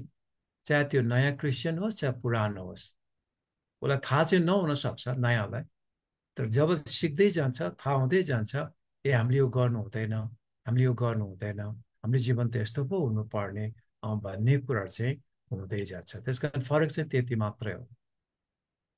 हुन्छ, धन्यवाद। हुन्छ गुरुबालाई धन्यवाद। हामी स्पष्ट भएका छौँ उत्तरबाट। धन्यवाद प्रश्नकर्तालाई पनि। हुन्छ, हामी एउटा प्रश्न यहाँ हात उठेको छ, त्यो लिएर हामी प्रार्थना गर्नेछौँ। हाम्रो टङ्कबहादुर दाजु हुनुहुन्छ हनुगुडाबाट। तपाईँको जिज्ञासा प्रश्न के छ राखिदिनु होला, तर प्रश्न चाहिँ आजको शिक्षासँग सम्बन्धित चाहिँ हुनुपर्छ है अलिकति, है त। एकदम धन्यवाद गुरुबा। मेरो त्यो के अरे दुईवटा के अरे जिज्ञासा छ, र यो बिसप होइन, त्यसपछि पास्टर अनि एल्डर भन्ने जुन के पद छ, अनि यो पद उस्तै जस्तो लाग्छ मलाई। ठ्याक्कै यसमा के फरक छ एउटा कुरा। अनि हाम्रो यो धनकुटा जिल्लामा एउटा के अरे ब्याप्टिस्ट चर्च छ, सबभन्दा ठुलो चर्च छ, अनि त्यो एउटा जिल्लाकै सबैभन्दा ठुलो चर्च हो। त्यहाँनिर 4-500 विश्वासी छन्। अनि के अरे नागाल्यान्डबाट वरिष्ठ के अरे गुरुहरू आएर त्यहाँको के अरे पास्टर बाबुलाई, के अरे रामु पास्टर भन्ने हुनुहुन्छ, उहाँलाई रेब्रेन्ड भन्ने के अरे उहाँहरूले के अरे अभिषेक गर्नुभयो क्या, पुरा 200-400 मान्छेकोमा। अनि रेब्रेन्ड भनेको चाहिँ बिसप हो। अनि यो के अरे बिसप भन्नुलाई चाहिँ के अरे 25 वर्ष पास्टरबाट के अरे कटेको, एकदम योग्य, त्यसपछि कन्टिन्यू सेवा गरेको, अनुशासित चरित्र के अरे राम्रो भएको मान्छेलाई चाहिँ यसरी के अरे रेब्रेन्ड भनेर के अरे अभिषेक के अरे गरिन्छ भनेर उहाँले गर्नुभयो। त्यसमा के अरे म पनि गएको थिएँ, मलाई पनि बोलाएको थियो। अनि यस्तो के अरे हाम्रो नेपालमा त मैले देखेको थिएँ धनकुटा मात्रै थियो क्या, एकजना के अरे 25 वर्ष पास्टरको सेवाकाई गरेको, 400-500 के अरे विश्वासी भएको के अरे पास्टरलाई चाहिँ रेब्रेन्ड अथवा विश्व के अरे विश्व भनेर के अरे उहाँहरूले 20-25 जना मान्छे आएर मलाई हातमा राखेर के अभिषेक गरे। एउटा कुरा, यो कुरा म जान्न चाहन्छु। अनि दोस्रो कुरा भनेको चाहिँ कुनै पास्टर अथवा एल्डरहरू अथवा डिकनहरू चर्चको मा के अरे नैतिकहीन भयो भनेदेखि त्यो चर्चले उनीहरूलाई हटाउन मिल्छ कि मिल्दैन, त्यो त के अरे यहाँ बाइबलमा त छैन। उनीहरू के भन्छन् भने एकखेप भएपछि भयो, म जेसुकै गरौँ, मेरो एल्डर पनि हट्दैन, पास्टर पनि हट्दैन, डिका पनि हट्दैन भन्ने केही मानिसहरूको त्यस्तो के अरे गुनासो छ। अनि यो बिसप र एल्डर पास्टरमा के फरक छ, अनि बिसपलाई कसरी के अरे अभिषेक गरिन्छ, अनि कुनै पास्टर एल्डरले कुनै नराम्रो के अरे चर्चमा काम गरे भने चर्चले उनीहरूलाई के निकाल्न मिल्छ कि मिल्दैन, यही जिज्ञासा। ल हस् बाटो।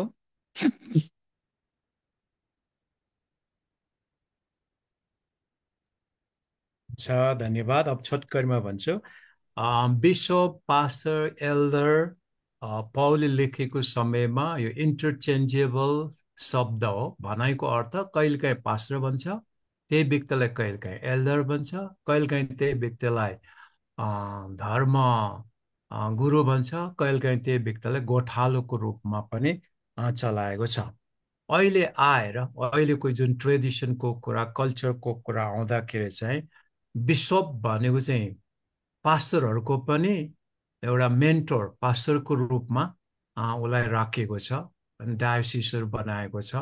अनि अहिले त्यो सिस्टम पनि एउटा अब नर्थ इस्ट इन्डियाको कुरा पनि छ होइन, विभिन्न उसमा पनि त्यो चलन छ।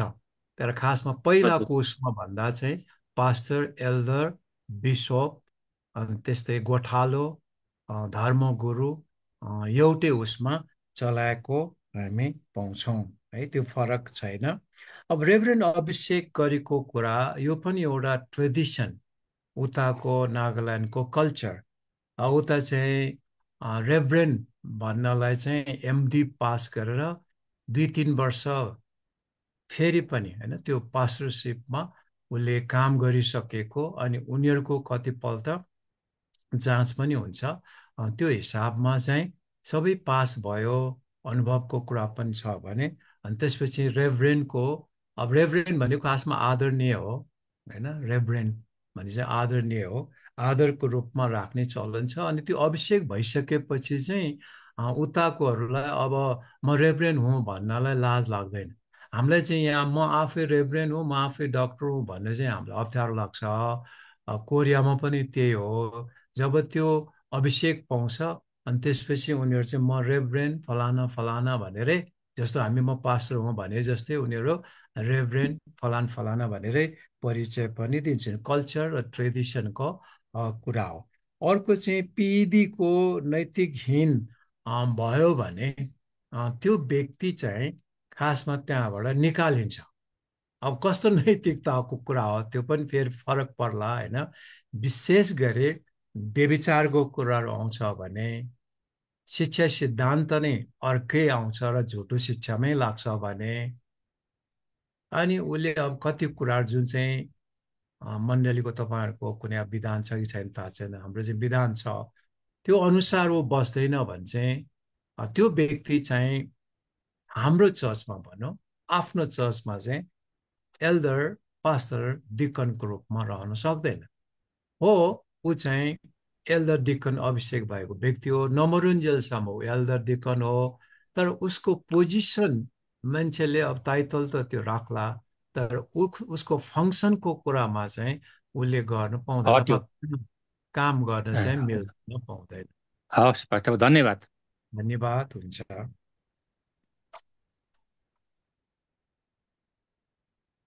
गुरुबालाई र हाम्रो टिकाराम दाजुलाई पनि, टिका बहादुर शाही दाजुलाई पनि धन्यवाद दिन्छौँ।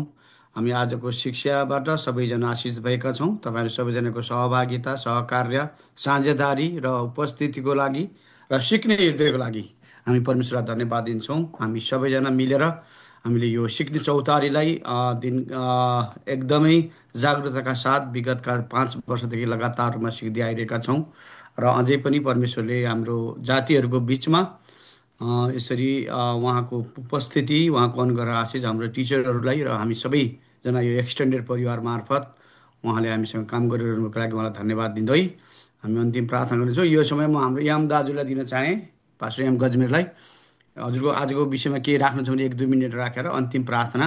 विशेष गरी आजका शिक्षक हाम्रो आदरणीय गुरुबालाई, उहाँको अभिभावकत्वको लागि विशेष गरी हामी प्रार्थना गर्नेछौँ। उहाँले हामीलाई सिकाइराख्नु भएको छ, साथसाथै उहाँको प्रेजेन्सको लागि पनि हामी धन्यवाद दिन्छौँ। उहाँको सेवाकाई मण्डली, परिवार, त्यसै गरी हामी सम्पूर्ण आइएनएसँग आबद्ध हाम्रो फेसबुक लाइभ, युट्युब लाइभ र हाम्रो जुमभित्र आउने सबै परिवारहरू हामी एकै परिवार भएर, एक एक्सटेन्डेड परिवार, बृहत परिवारमा सहभागी भएर हामी आफू सिक्दै हाम्रा मण्डलीलाई सिकाउने अभिप्रायका साथ परमेश्वरले हामीलाई प्रयोग गरिराख्नु भएको छ। उहाँको आत्मिकता, उहाँको धार्मिकताले हाम्रा हृदयहरू परिवर्तन भएर अझै हामी उच्च जागरुकताका साथ परमेश्वरले हाम्रो जीवनमा उहाँको योजना पुरा गर्नुभएको होस् भने पनि हामी प्रार्थना गर्नेछौँ। हौसला, धन्यवाद। आदरणीय डिकन अर्जुन अमलज्यू यो प्रार्थनाको धार दिनुभयो र आदरणीय डाक्टर मङ्गलमान महर्जनज्यू, हजुरलाई धेरै दिनको बादमा आज फेरि पनि देख्न पाइयो। हुन त हजुर आउँदै हुनुहुन्थ्यो तर मेरो पनि व्यस्तता कारणले आउन पाइनँ र आजको शिक्षा एकदमै महत्त्वपूर्ण छ। यो शिक्षा साँच्चै नै यो प्लेटफर्ममा ल्याउनु पर्ने छ, ल्याउनु भयो, धन्यवाद। र अगुवा गर्नुको लागि गाह्रो परिस्थिति छ। अगुवा गर्दाखेरिमा हामीले हेरौँ भने मण्डलीमा एक कारणले गर्दाखेरिमा विभाजन भइरहेको छ। मैले 5 वर्ष भयो डिकन गरेको, अहिलेसम्म एल्डर बनाउँदैनन्। एल्डर गरेको 6 वर्ष भयो, अहिलेसम्म पास्टर बनाउँदैनन् होइन। पास्टर भएको यति भइसक्यो, रेभरेन्ड छैन। रेभरेन्ड भएको यति भइसक्यो, डक्टरेट छैन भन्ने मान्छेहरू धेरै छन्।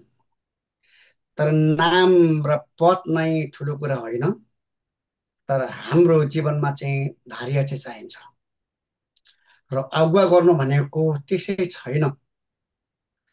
अगुवाई गर्नु भनेको चाहिँ हामीलाई मानिसहरूले हामी मान्छेलाई एकजना मान्छेलाई हेर्छौँ तर अगुवाहरूलाई मण्डलीको सबैजनाले हेरेको हुन्छ। वजनमा गयो भने हामीलाई 1000जनाले हेर्छ। हामी एकजनालाई देख्छौँ भने मानिसहरूले हामी अरू मानिसहरूले हामीलाई 1000जना मानिसहरूले देखिरहेको हुन्छ। हाम्रो एटिट्युड हाम्रो व्यवहारहरू कस्तो छ त होइन? बा झट्टै रिसाउने छौँ कि बा बेला बेला झुक्किएर यसो बेलुका साँझ परेपछि चिरिप खाने छौँ कि होइन? त्यो चाहिँ हुनु भएन। र अगुवा भइसकेपछि चाहिँ एउटा उदाहरणीय बन्नु पर्यो। र म पनि अहिले धेरै बो पाठ्यले काम गरेको, अझै म सिक्दैछु, सिकिसकेको छुइनँ। पावलले भने चाहिँ मैले सबै कुरा हात पारिसकेको छु भन्दैन भनेका छन् होइन? हामीले सबै कुरो सिकेका हुँदैनौँ र अगुवाई गर्नु भनेको गाह्रो छ। अनि अगुवा गर्नु भनेको रहरले कहिले पनि हुँदैन, देखेर कहिले पनि हुँदैन। अनि मण्डलीमा सेवा गरिरहेको सानो कुरा गरेर सानो कुराले गर्दाखेरिमा मेरो पास्टरले याद गरेन, बङ्गै मण्डली आधा लिएर जाने, परतिर गएर छुट्टिएर सेवाकाई गर्ने, त्यस्तो सेवाकाई आशिष कहिले पनि हुँदैन।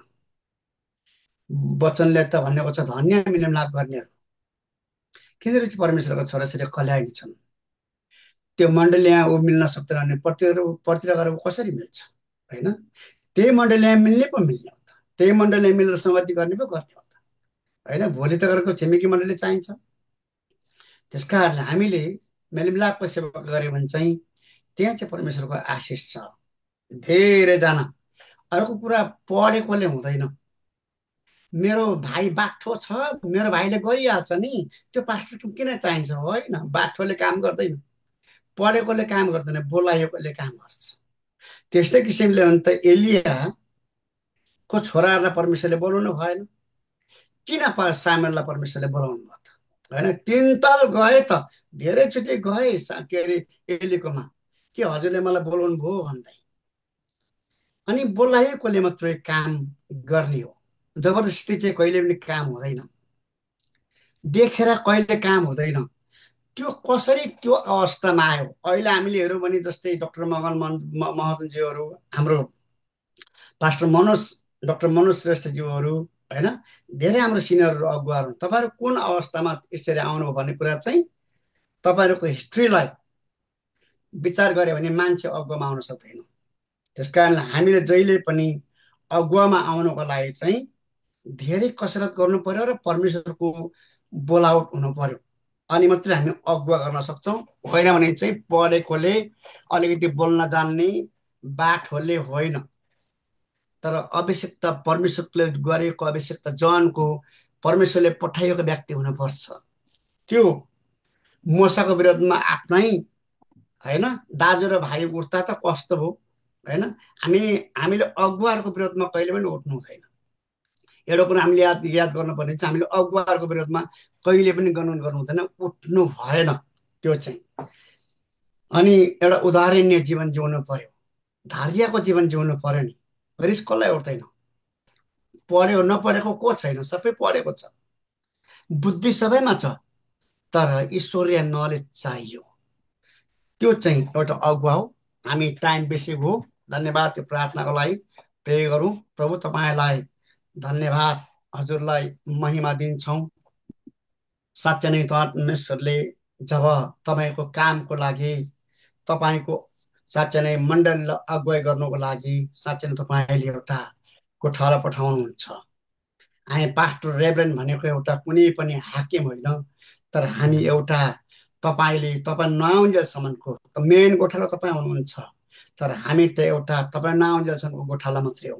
हे परमेश्वर, इमान्दारी प्रकारले, एउटा धैर्य प्रकारले, नम्रता प्रकारले, विनम्र भन्ने शब्द निकालेको छ, त्यसरी नै हामी तपाईँको कामहरू गर्न सकौँ। हे परमेश्वर, मण्डलीमा आज पदले गर्दाखेरिमा, पैसाले गर्दाखेरिमा मण्डली विभाजन भइरहेको छ, मण्डलीमा टुटफुटहरू आइरहेको छ। त्योभन्दा ऊ जान्ने ऊभन्दा त्यो जान्ने भइरहेको छ। आज ती ती ती ती नजिक नजिक मण्डलीले खोलिरहेको छ, एउटा पसल जस्तो बनाइरहेको छ। तर पिता हामीलाई तपाईँबाट उदाहरण बनिनुको लागि बोलाउनु भएको छ, एउटा अगुवाई गर्नको लागि। हे परमेश्वर, त्यो तपाईँको धिराज, तपाईँको धारिया हामीलाई चाहिएको छ। जसरी तपाईँले यौन्नाको हातबाट बप्तिस्म लिनुभयो, साँच्चै यौन्नाले नमान्दै पनि तपाईँले भन्नुभएको त धर्मशास्त्र यसरी नै पुरा हुन्छ भनेर। हे परमेश्वर, आज एउटा मेन लिडरको गुण तपाईँले देखाउनु भएको छ पिता, त्यो गुण हामीलाई हुन आवश्यकता छ। पिता प्रार्थना गर्छौँ तपाईँको दास डाक्टर मङ्गलमान महाजनलाई हजुरको हातमा सम्पन्न चाहन्छौँ। यो क्रिस्चियन इथिक्स उहाँले पढाउँदै हुनुहुन्छ, यो स्ट्रिकली पढाउनुको लागि गाह्रो छ। ईश्वरले ज्ञान र बुद्धिले भर्नुहोस्। आज जनाले साँच्चै इन्साइट दिनुभएको छ। आज पास्टर मनोहर पाठकज्यूलाई, पास्टर लक्ष्मीलाल महाजनज्यूलाई, जति नै पढाउँदै हुनुहुन्छ हाम्रो टिचरहरूलाई सम्पूर्ण आजको अगुवाई गर्ने तपाईँको छोरी जो रेखा ओझा गुरुआमालाई र तपाईँको दास डिक्कन अर्जुन हमालज्यूलाई अघि गर्नमा सहायता गर्नुभयो, धन्यवाद। आजको सेवाकाई, आजको यो बाइबल स्टडी यहाँ राख्न चाहन्छौँ। कठ्यमा रात छ, कठ्यमा दिन छ, तपाईँको आगमन भएमा हामीलाई नछोडिदिनुहोस्। तर हजुर आउनु भएन भने बिहान अथवा बेलुका परमेश्वरलाई आदर गरिनेछौँ, विसर्जन हुनेछौँ। जुम्मै भए तापनि तर शरीरमा छुट्नेछौँ, तर आत्मामा एउटै भेट्न हजुरलाई महिमा दिनेछौँ। सबै बिन्ती हजुरको हातमा राख्छौँ येशू मसीहको नाममा। सबैजनालाई जय मसीह, आमेन। आमेन।